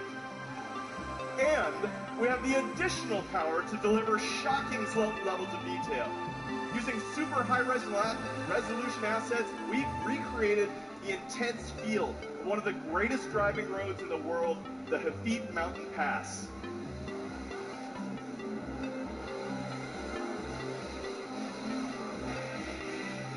But in Forza Motorsport 7, we've reimagined the entire racing experience on all devices. Racing is more immersive and dynamic. Ominous skies roll in as car parts rattle and vibrate. We've made racing more epic and grand. Race through living environments featuring spectacular vistas and massive scale. You can see that's probably a nice representation of the Xbox One X, but I mean, they could have showed off another game. You can play it in 4K and HDR. And it's more beautiful and alive. Dark skies open up and change as the sun emerges from the clouds for a breathtaking finish.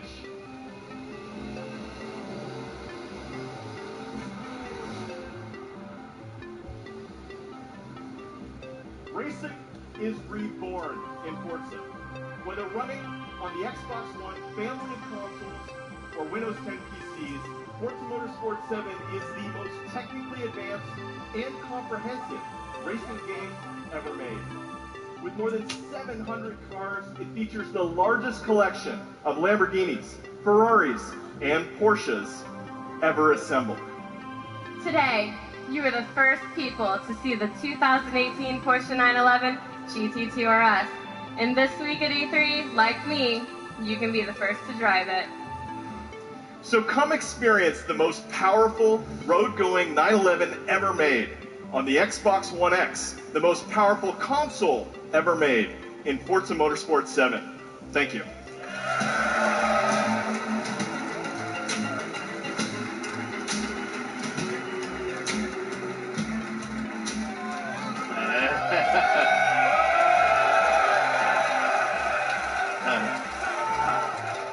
I'm going to play a ton of Forza Motorsport 7 when it ships on October 3rd. And when Xbox One X launches, we will all get to experience Forza Motorsport 7 in true 4K at 60 frames per second. Today, we're going to showcase the world's greatest creators with a lineup of different types of games for every type of gamer. It is the largest and I believe the most diverse lineup of games that we've ever shown on our Xbox E3 stage.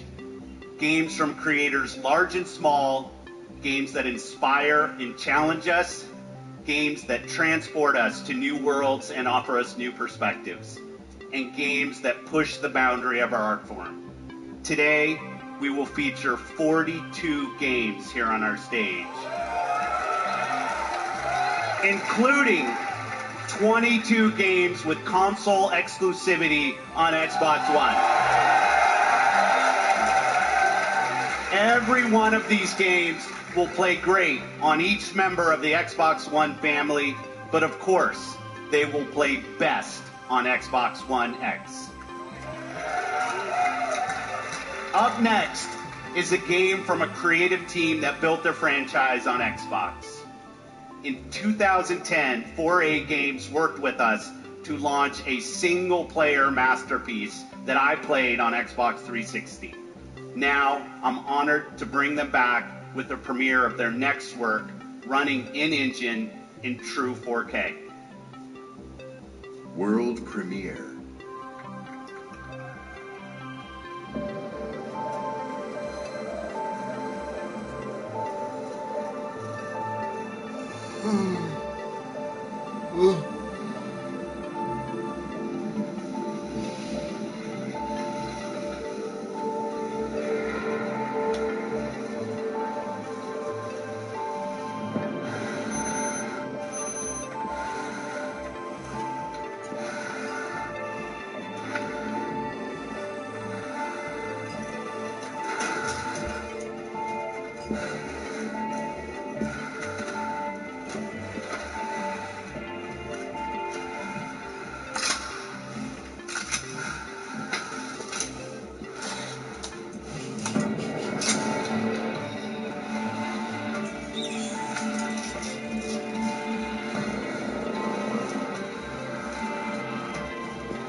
This game cannot run the Switch.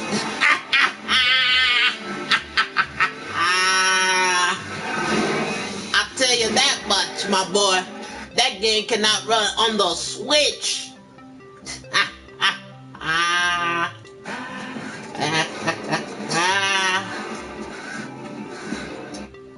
That game cannot run on the Switch. If it can run on the Switch, then it would have to be downgraded.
What is this?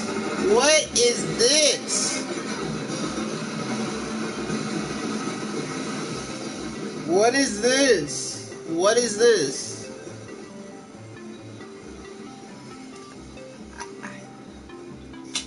I was like, what's this?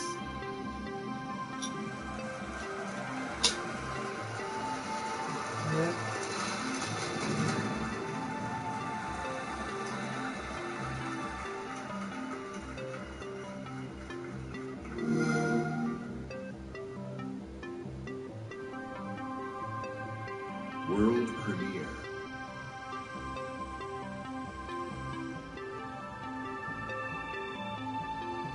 We are the first. The first to see the gods. The first to tame their beasts. The first to guard the soul from evil.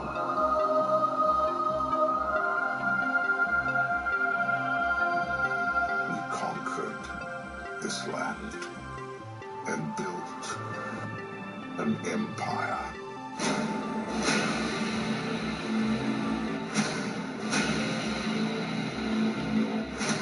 But there are whispers on the wind. A brother born in the shadows.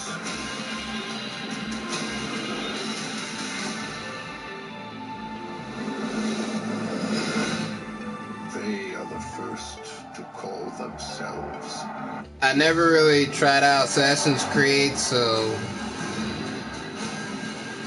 But this one looks kind of... This looks kind of a little bit interesting. Just a little bit. Just a little bit interesting. Just a little bit interesting.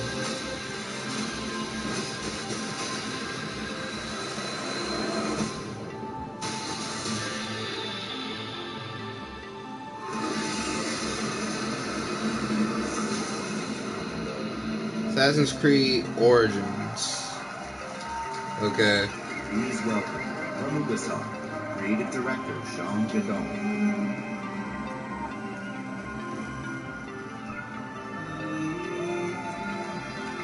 Thank you. Ancient Egypt is the birthplace of modern civilization. And it is also the birthplace of the Assassin's Brotherhood. Assassin's Creed Origins is taking you to the perfect setting for an epic gaming adventure. Egypt, through mystery at the tip of your fingers. Assassin's Creed Origins is also the story of one man.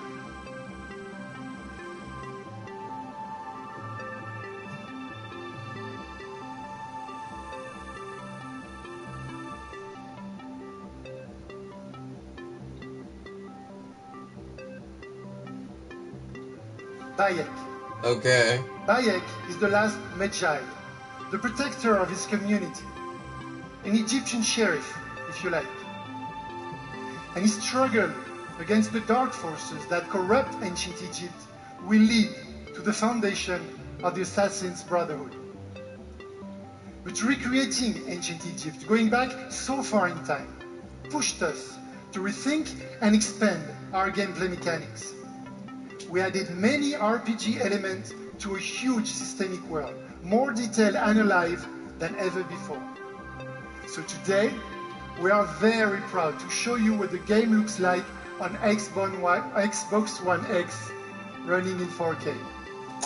And now, just for you, Bayek is coming back to Siwa, his hometown, to kill the fake oracle, Medunam. World premiere.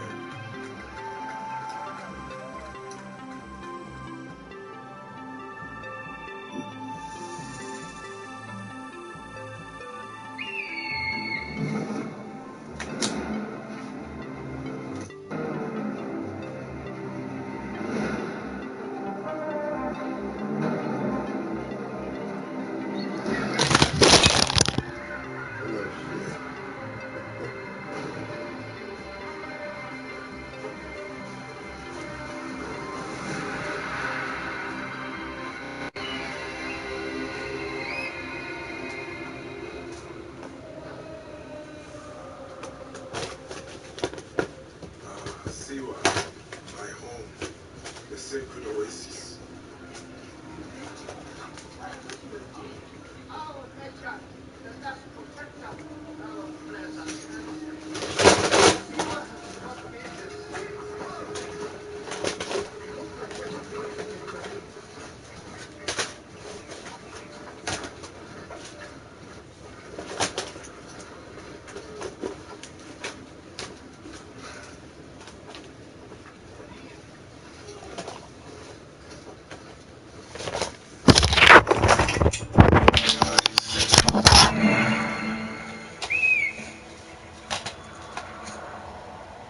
This temple resembles a fortress. What has happened?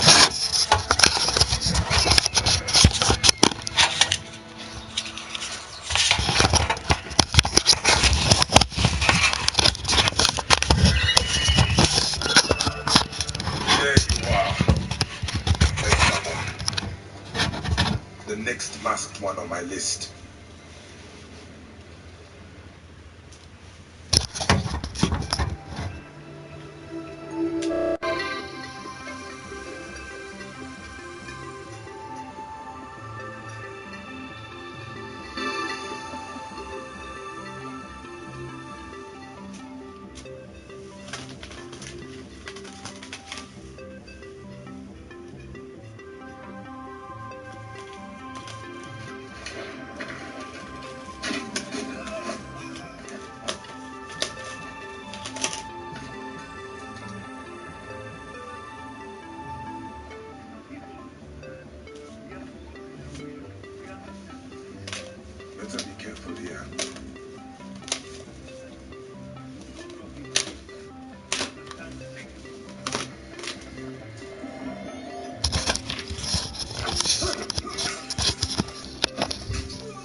for now.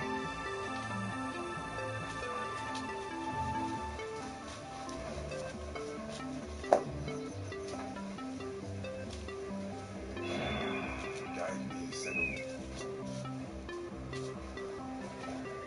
Betunamon.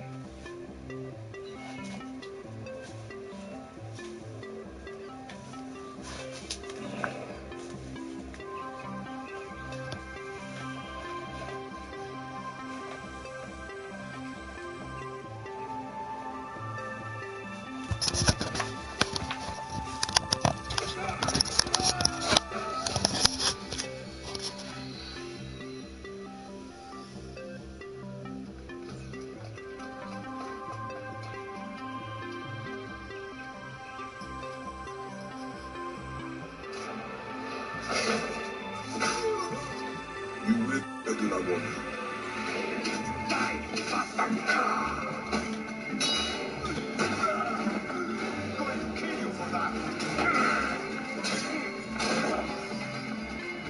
See what is mine.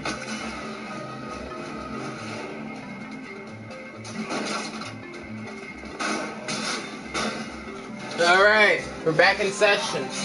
Back in session. Okay.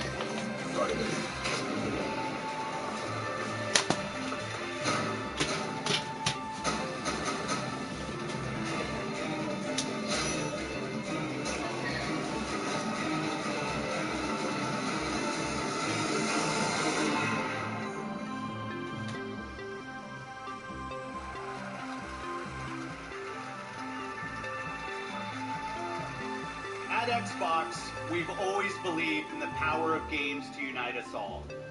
Today, communities of gamers not only play together, they create together and watch together. A whole new genre of games has emerged designed for both the player and the community. And with Mixer, we're innovating new features to make these experiences even better.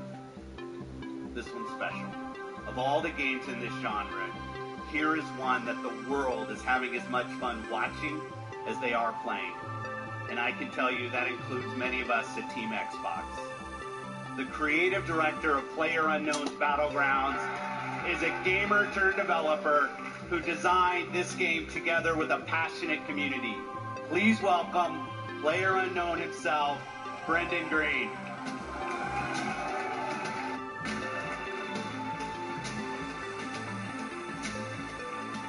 Thanks, Phil. Good afternoon, everyone.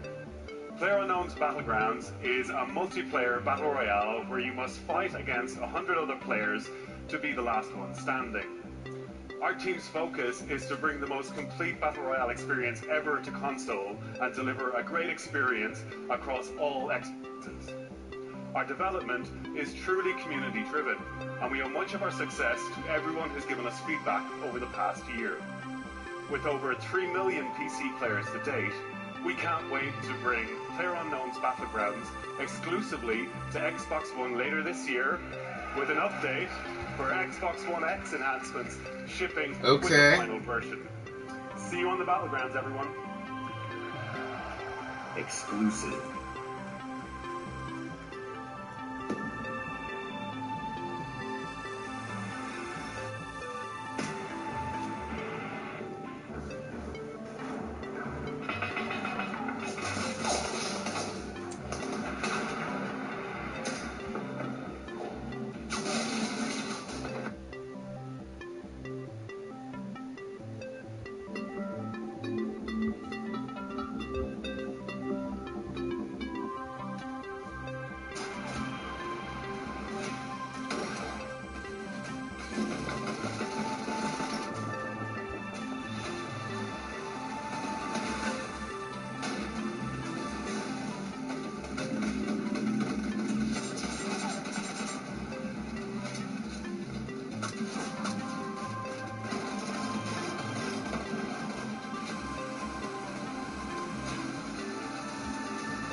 Exclusive.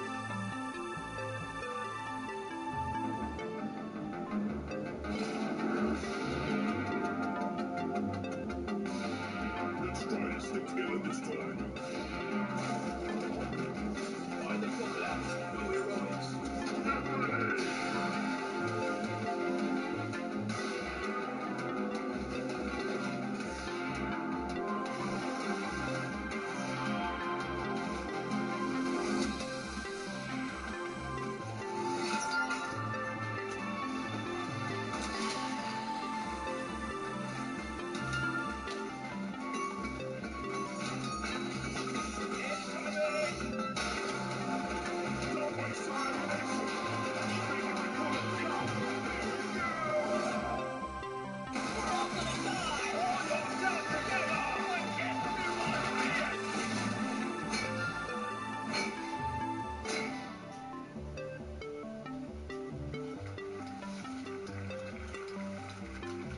Exclusive.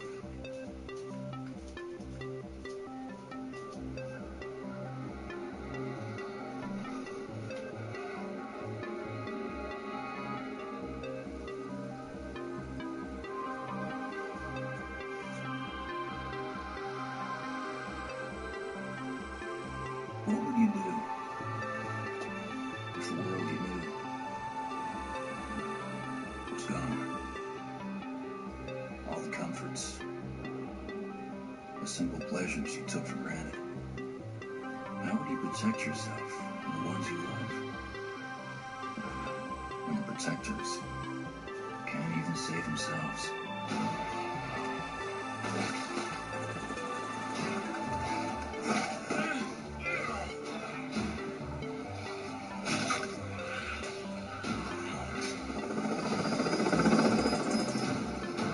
The army's pulling out. Come on.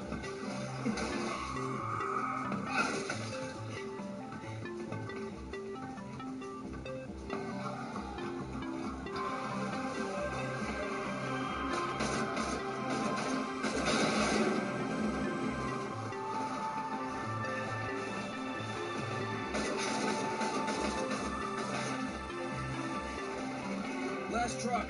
Get in.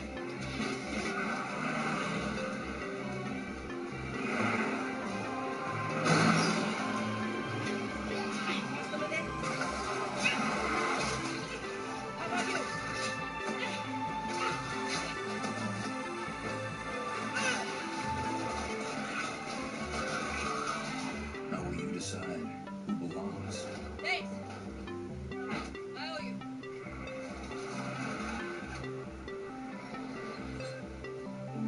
How will you choose a place to call home?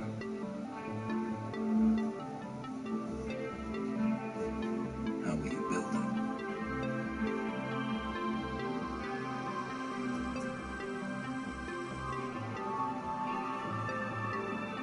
Work together to defend it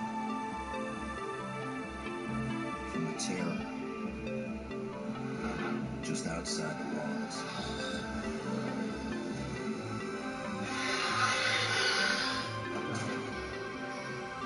When you get hungry, cold, what risks will you take? What mistakes will you make? And the only family you've got is about to tear itself apart. Will you end the life or save it? Please. This is our only one.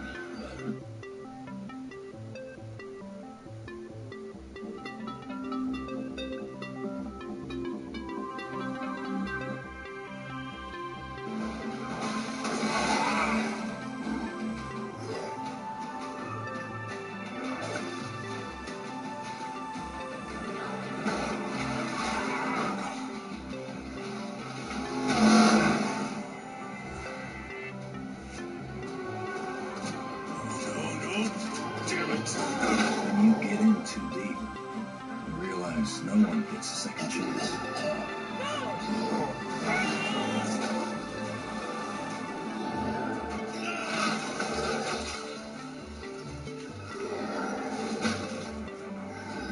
How will you find the strength to carry on?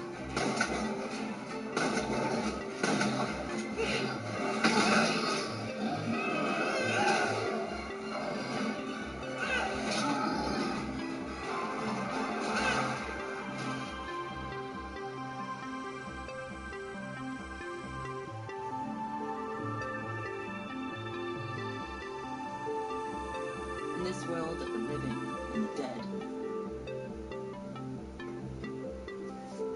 How will you survive?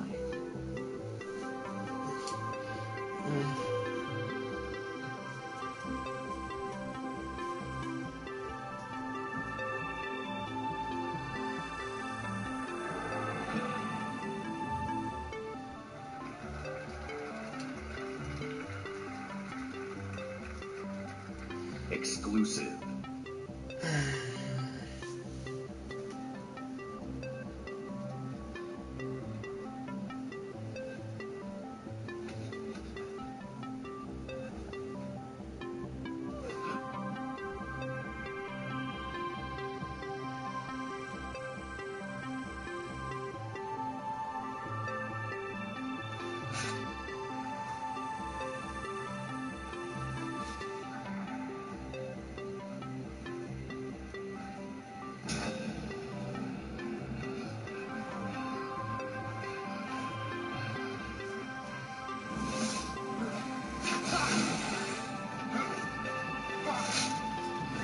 Players remaining.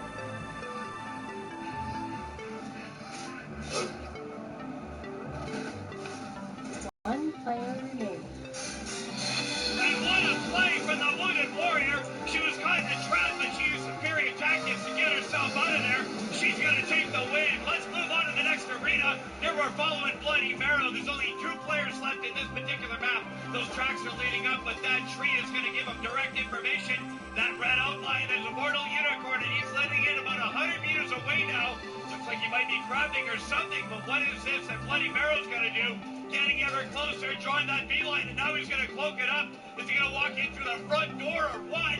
Looks like he's going to sneak in on the back window. Here we go. Shot in the back. That's 1 point. Immortal's in trouble. Somebody from Mixer decided to chime in. That invincibility bubble's going to help him out and put on the fight with life. There we go. The next strike of Bloody Marrow. Bouncing it up forward. There we go. Oh, that was going to do the damage to the arrow to the belly. That's going to be the win for Bloody Marrow. Bloody Marrow wins the round.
Please welcome, from Mojang, Brand Director Lydia Winters.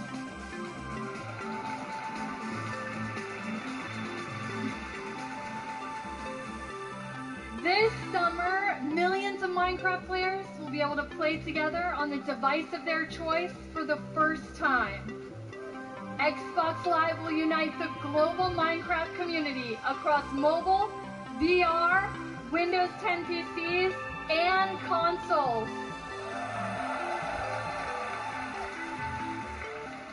As part of this effort, we're excited to welcome player-made skins, maps, textures, and massive community-run servers into the game itself. Because we know that the amazing content you create makes Minecraft even better.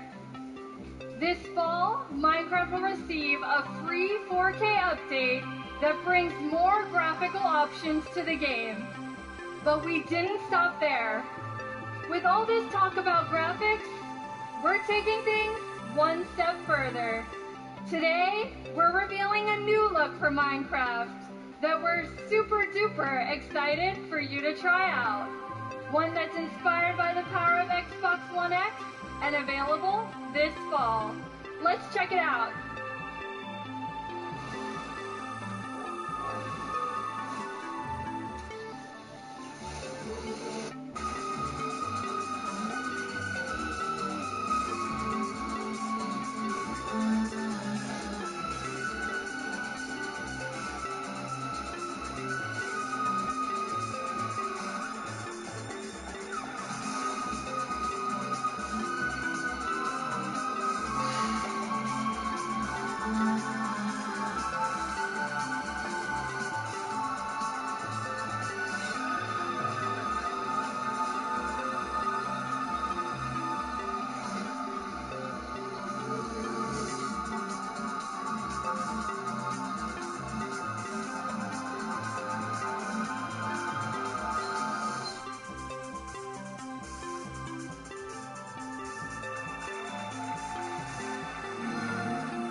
When the Minecraft team showed me the first version of the game in 4K, I was blown away.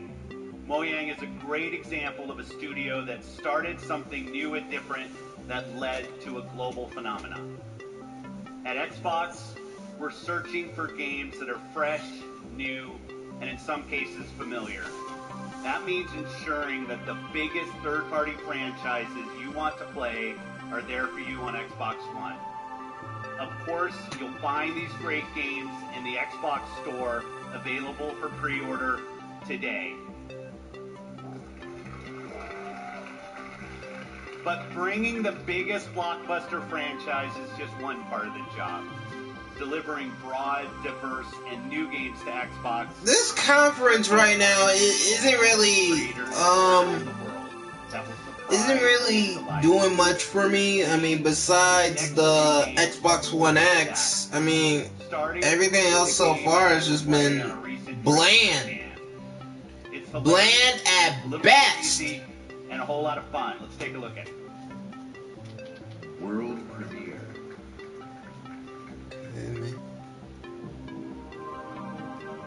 What?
Dragon Ball Fighter Z. Dragon Ball Fighter Z. Exclusive.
Exclusive.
your imagination and inspire. There is much to be learned by looking beyond borders. Our first party is also a place of innovation and creativity. Today, I'm excited to share with you an extended look at never-before-seen gameplay for our shared world adventure, Sea of Thieves. Exclusive.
Right now.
Explore jungles and coves, cliff tops and caverns. Every region has its very own landmarks, and over time you'll uncover hidden shortcuts, abandoned stashes, and vistas that'll steal your grog-soaked breath away. And yes, sometimes you'll encounter people who, for whatever reason, would like to blow you into little pieces. That's pirating for you. Keep that pistol primed, because you'll also be roaming remains of those raiders who came before you, cut short in pursuit of their own legends.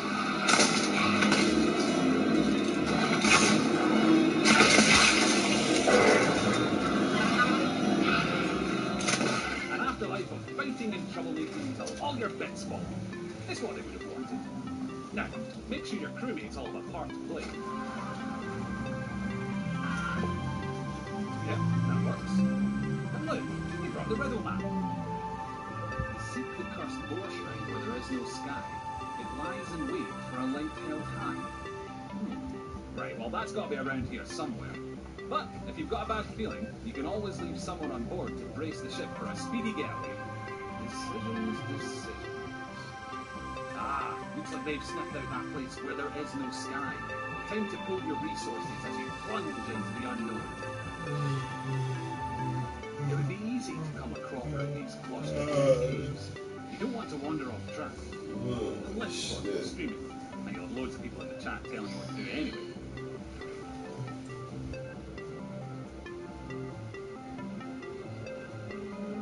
Don't mind that. It's probably not. Just kids. Of course, the premier plunder isn't just lying around to be claimed by any drunken bumbler. You'll need to watch out for likely locations, following your map, clues, and your instincts to make light work of each new mystery. Light work. Little lantern joke there. You're welcome. Anyway, step 11 paces northwest, through the gloom. Dig my chest from its tomb. And with that, we're one step closer to payday. Then again, some of the loot in these parts has lain undisturbed for a long, long time. That has to be the spot. You can practically taste the treasure. Good call on the double duty shovel work too. That storm outside was nipping at your heels.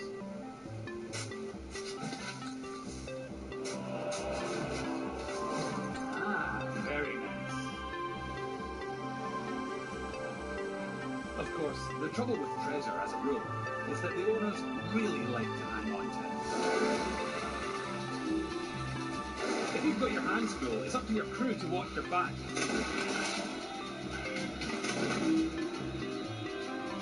And while they're doing that, it's time for another strategic withdrawal with the loot.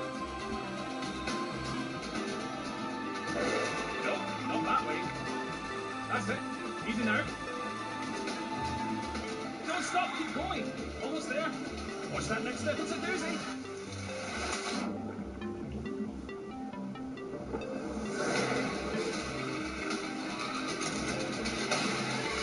Now that's a rescue.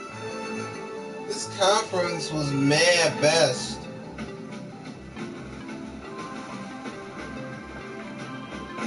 This conference is mad. It's not.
Here on the Sea of Thieves, and you can live yours however you want. So rally your crew. Swear your oaths and set sail for riches and infamy. Become a pirate of legend. Just try not to be desperate.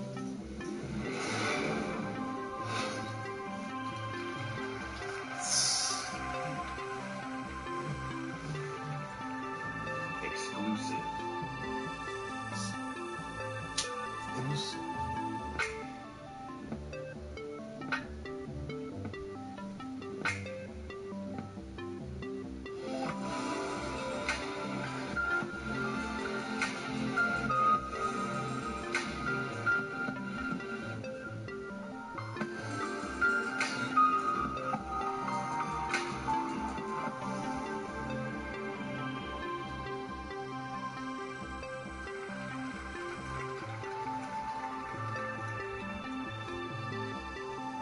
Exclusive world premiere.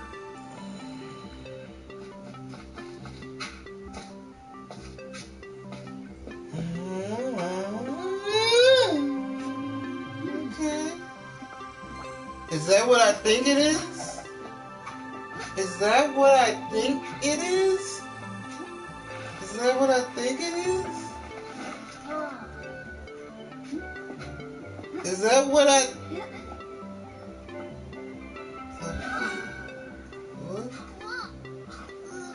What is this? What is this? What is this? What is this?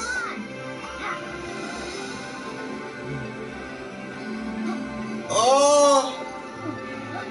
Oh, I like this. I actually kind of like this. I actually kind of like this. What?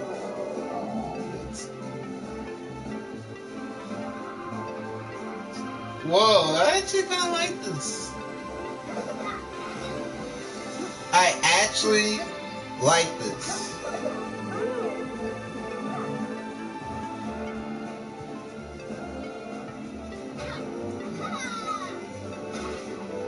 I actually like this.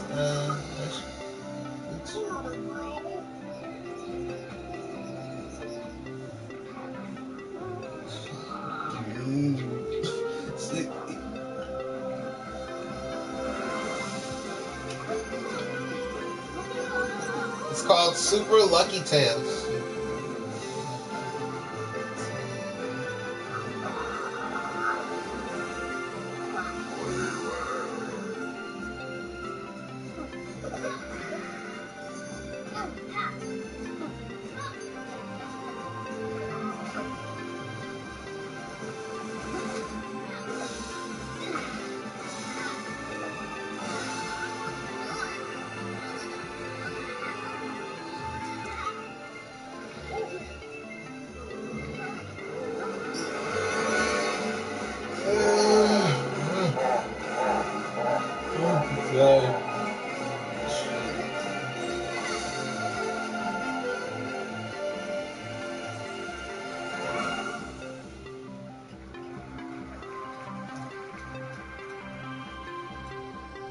Exclusive.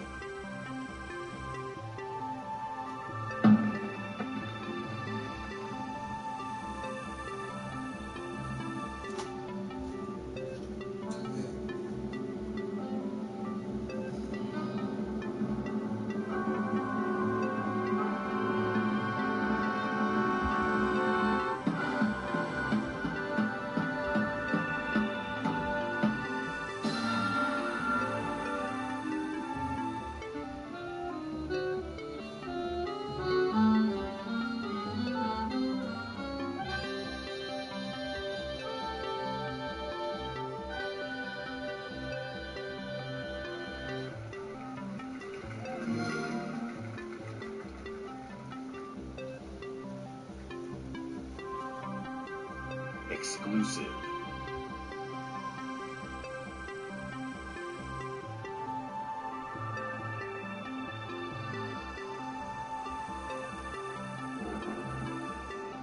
Motherfucker. They killed the power around the world. We're gonna light it back up because this is far from over. In fact, it's only just begun. That's why we brought in you. You got the talent. Now, today, you throw grenades. Tomorrow, you'll be throwing Forget dropping bombs. You drop it. Now it's time to get to work. Time to step up your boom.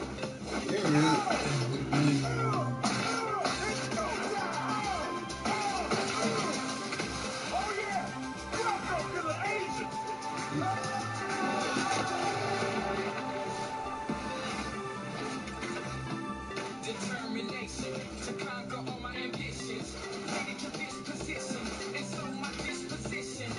Not seeing the limits, killing the competition. Yeah, I'm a beast. I'm a beast. Ready to feast.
closest.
At Xbox, it's not just about finding creative artists.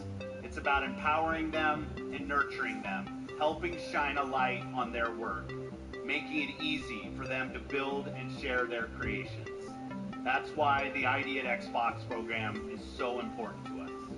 The team has released over 500 games on Xbox One and Windows 10 through the ID at Xbox program.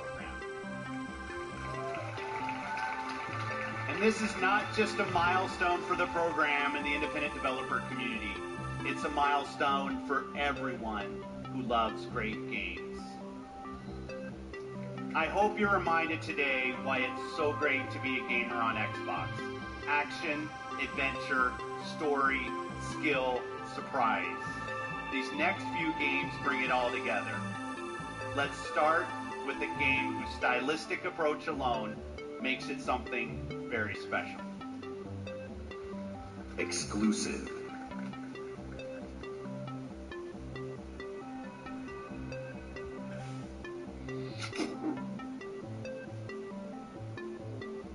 The dark is older than the light.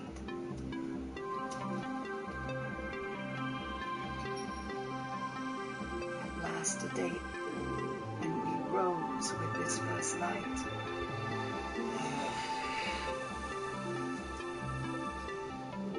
But that light was a betrayal, only fleeting.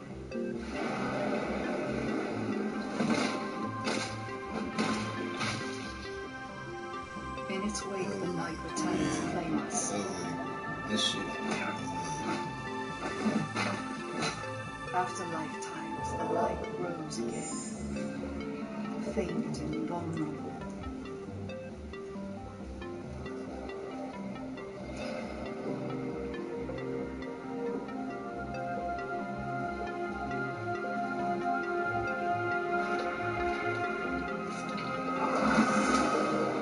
We will live in the new light rather than just survive in the dark.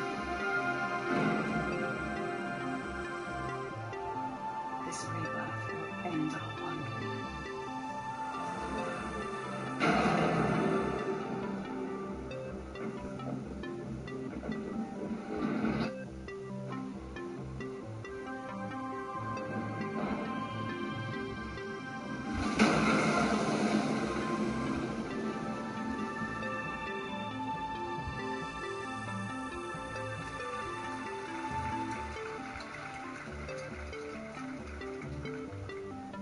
World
Oh, another Life is Strange.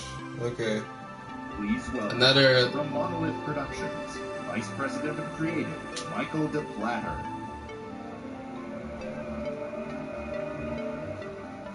Remember me? You tried to humiliate me. You left your mark on me, but it didn't work. You burned my mind. I'll kill you.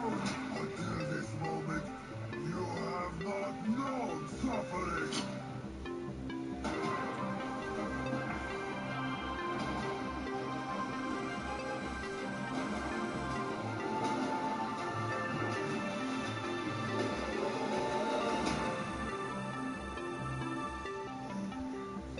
I've had enough of your mouth, Bruce. So now I'm gonna kill you. For all these orcs to see. Always said you were an optimist. Know what that is, mate? It's about sizing up a situation that's bloody impossible and saying, yeah, all right, I'll have a go. I'm exactly the same way.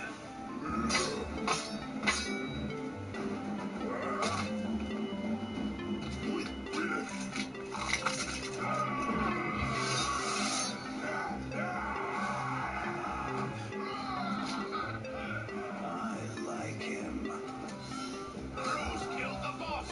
Come on, lads. In Shadow of Mordor, we introduced a way to create unique personal stories for every player. And in Shadow of War, we're expanding the Nemesis system. 2 new features we're really excited about are forging an army of followers and Nemesis fortresses. Here, we'll use the Ring of Power and recruit this Olog, Bruce the Chopper, to expand our army.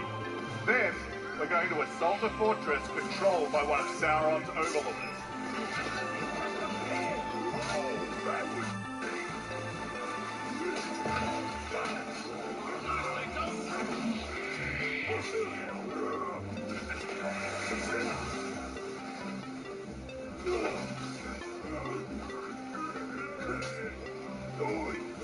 Thinking you're going to skewer me? That little sword's good for a tickle, maybe. But you're gonna need more than that to take me down. Nice one, Ranger.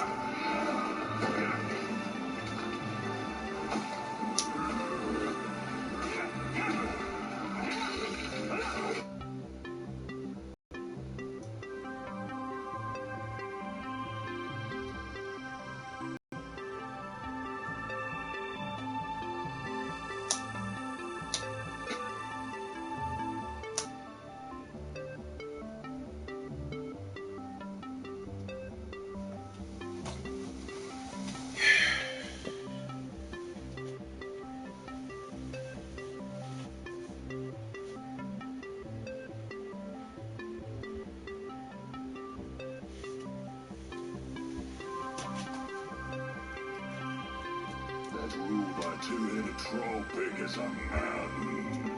Deadlies.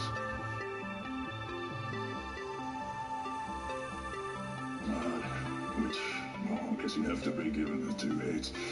You take him down, you'll send a message to Sauron and get yourself some nice new digs as part of the bargain.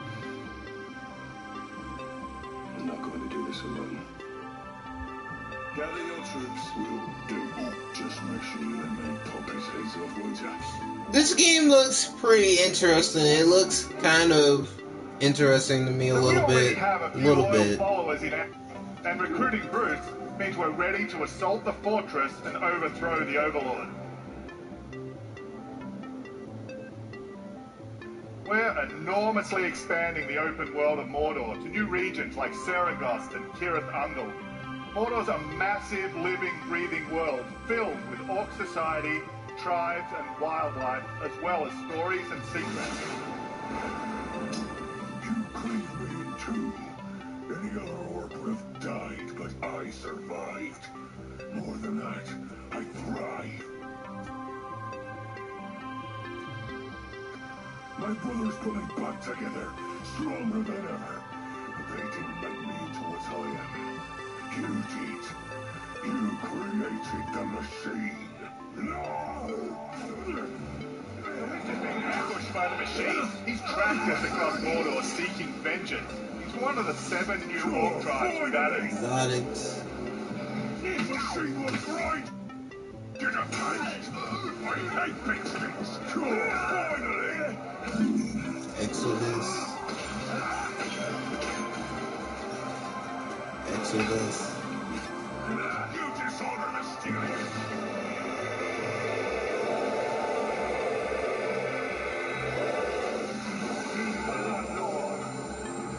Instead of killing the machine, we'll dominate him, so we can take advantage of his abilities during the fortress assault. You take out the Overlord. But before we charge headfirst into battle, we should plan our attack and select our followers.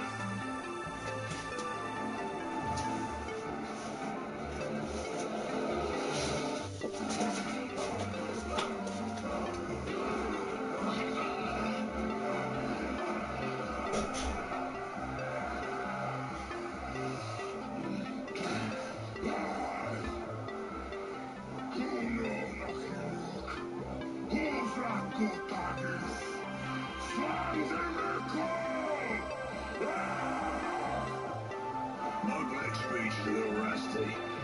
That's not on a single word, which is a pain in the ass, but that isn't the case. He said you're all gonna die horribly.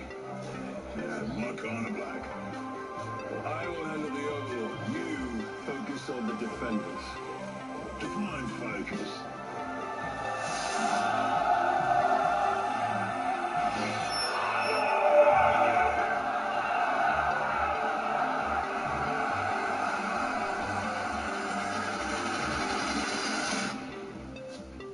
There are unlimited ways to forge your story and conquer Mordor in Shadow of War, and we can't wait to show you more this week at E3. Thank you very much. Exclusive world premiere.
Is that Ori of the Blind Forest? Is that Ori in the Blind Forest? Shit.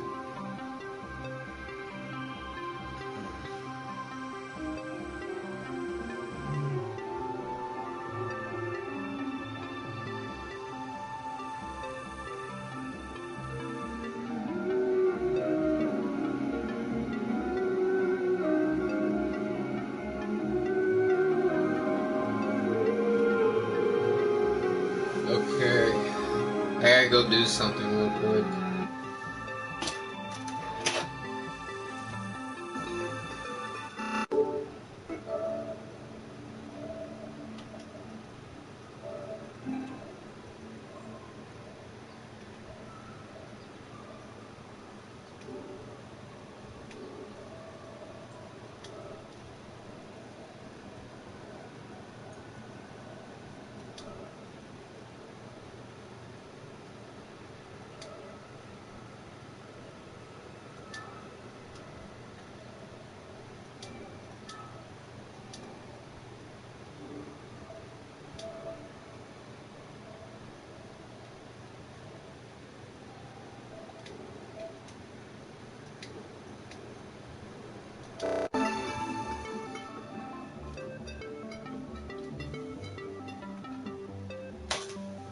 stands at 385 titles, and over half of Xbox One gamers have played a backward-compatible game. Come on, show off that original Xbox backwards compatibility. Come on, come on, come on. To announce an exciting expansion to the program. Oh. Yes! Yes! Yes! Yes! Yes! Yes! Yes! Oh! Oh! Oh! They did it! Engineers are working hard to bring us some of your favorite original Xbox games to today's Xbox One library. Include a fan favorite that I'm asked about often by the community, Crimson Skies. And it looks great. And like the Xbox 360 games, OG games will look better and play better across the Xbox One family. We'll have more to share about this program when it launches later this year.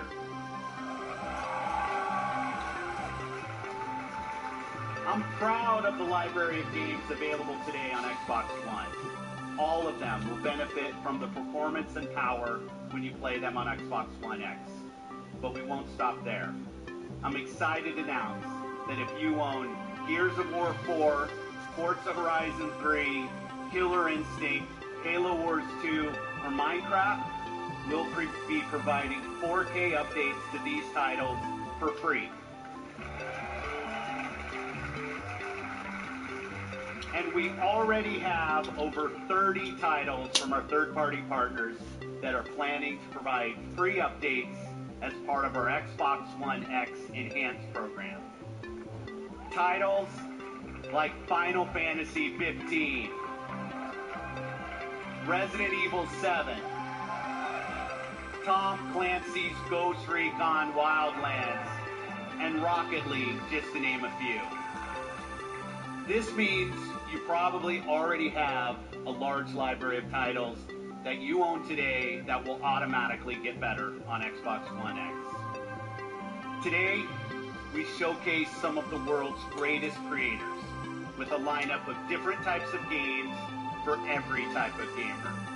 We showed you the largest and most diverse lineup of new games that have ever appeared on our stage. From every corner of the globe, from developers large and small. 42 games, including 22 with console exclusivity on Xbox One.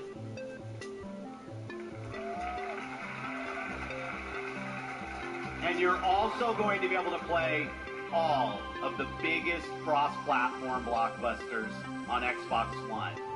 And every game will play great across the Xbox One family, and on Xbox One X, runs every single game you've seen even better. So if you haven't joined the Xbox One family, now's the time.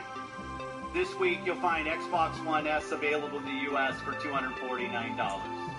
And on November 7th, we'll begin worldwide rollout of Xbox One X, the world's most powerful console, at $499. Okay, Be the $499 to experience unrivaled power and performance on the Xbox One. We close today's show by looking to the future with a really great partner.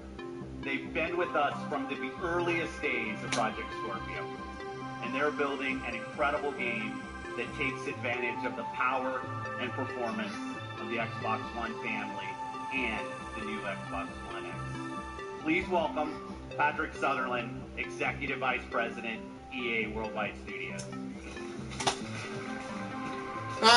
$499. $499. New IP is the lifeblood of our industry.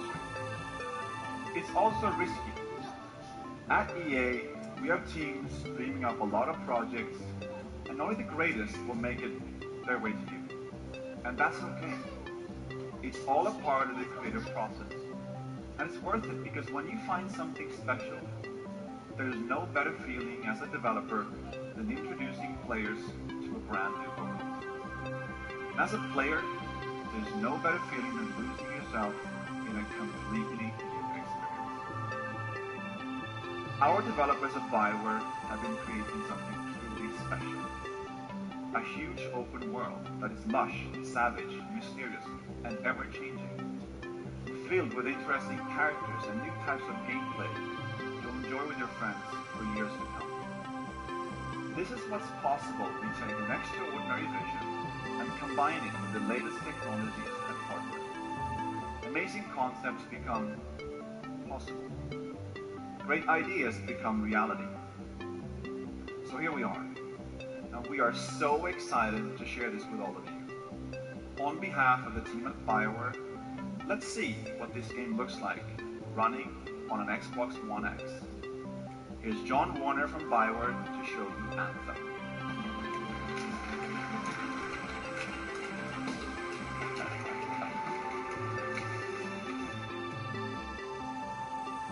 Hi, I'm John Warner, Game Director for Anthem. Here is the world premiere of Anthem's gameplay.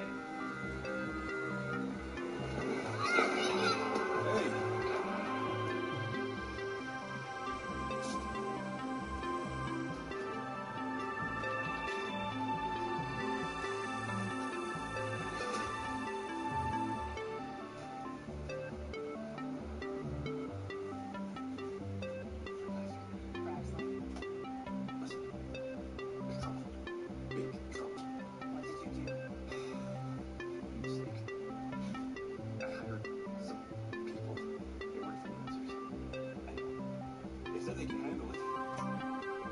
The price is right. It was stupid. I'm sorry.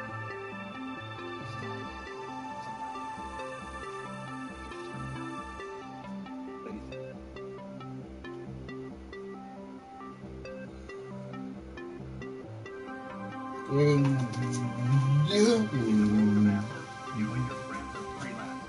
The heroes who leave the safe through the vault or Tarsus to explore the unknown and protect humanity. Let's join two players as they head out on an expedition. Hey, Bob. You ready to go? Just grabbing some supplies. Just about ready. What are you going to use today?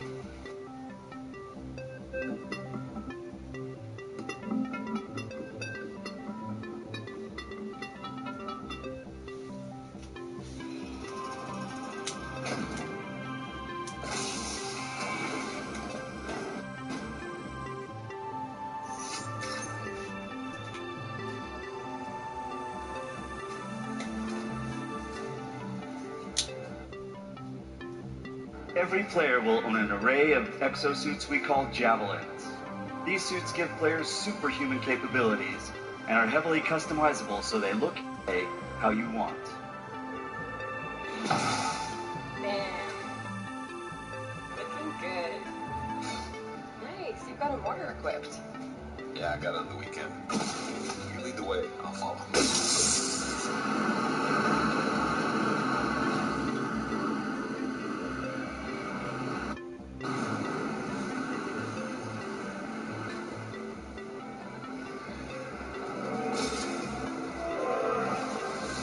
This is a vast open world you explore with your friends.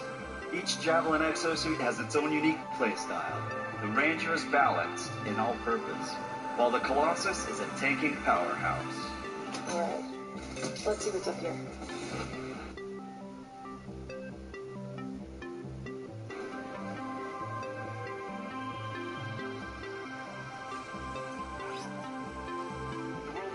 Hostile, and threats can come from any direction. Dynamic world where the unexpected is around every corner.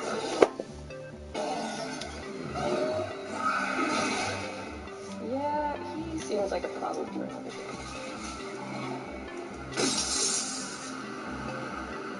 You're getting some fire from the head. I'll go low. You flank.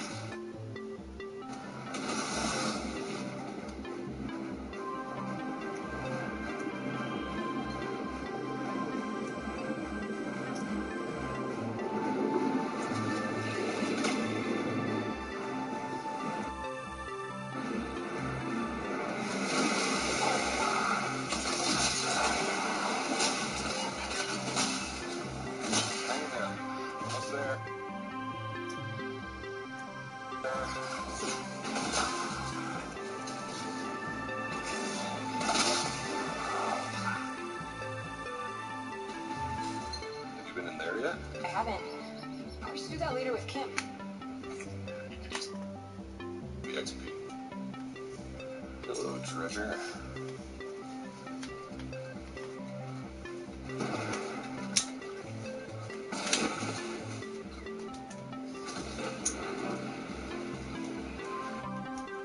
I think we got some action there. Anyone, we're under attack. Anyone in the area, we're under attack. I think that's part of Cox's mission.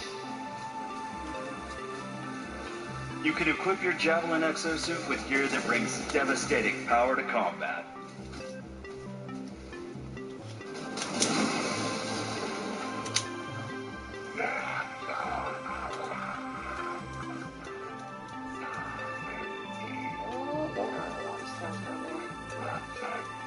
Oh, the scars are heavy.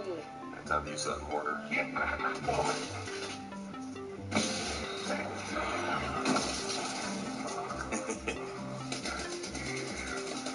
some covering fire.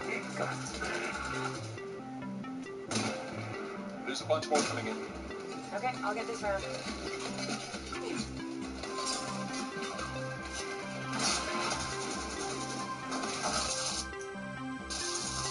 Thanks. Oh, come on. Something good. Oh, yes! Jerry's wrap. Oh, nice. Large-scale world events like Shaper Storms are dynamic and pull you off the beaten path with the promise of new stories to discover. Oh, Superstorm incoming. Okay, actually, let's get some more people. Hold on a sec. Hey guys, what's up? Hey, what's happening?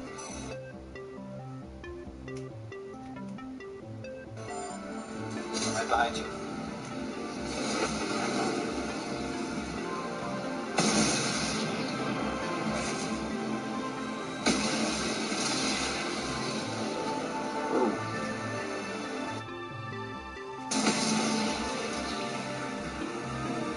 Looks kind of cool, I guess. It looks kind of cool, I'm not gonna lie. It does. So what are we supposed to do? You know.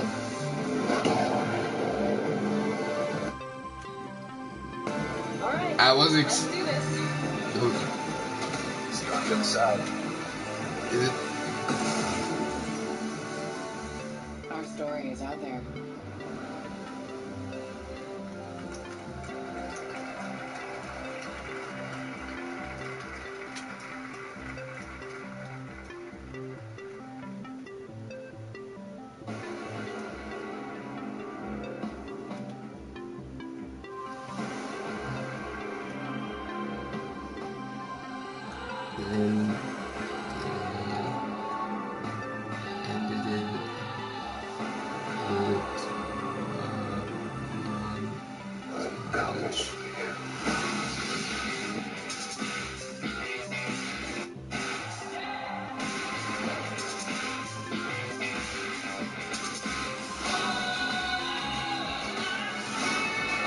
Alright guys, I think this is the end of Microsoft's Xbox E3. Let me turn this down. Alright, so this is the end of Microsoft's E3. I'm gonna be doing a review of Microsoft E3 press conference. So yeah, check that out. It's gonna be live on Google Hangouts. And if you want a summary of what I thought of it, it was meh at best. I mean, besides showing the Xbox One X, everything else kind of meh at best. Meh. So yeah, like I said, I'm going to be doing a live review of Microsoft's E3 2017. See you guys later in peace. Thank you guys for watching with me. For the 3 viewers that watch with me, thank you. And yeah, see you guys later in peace. See ya. Yeah, and thanks.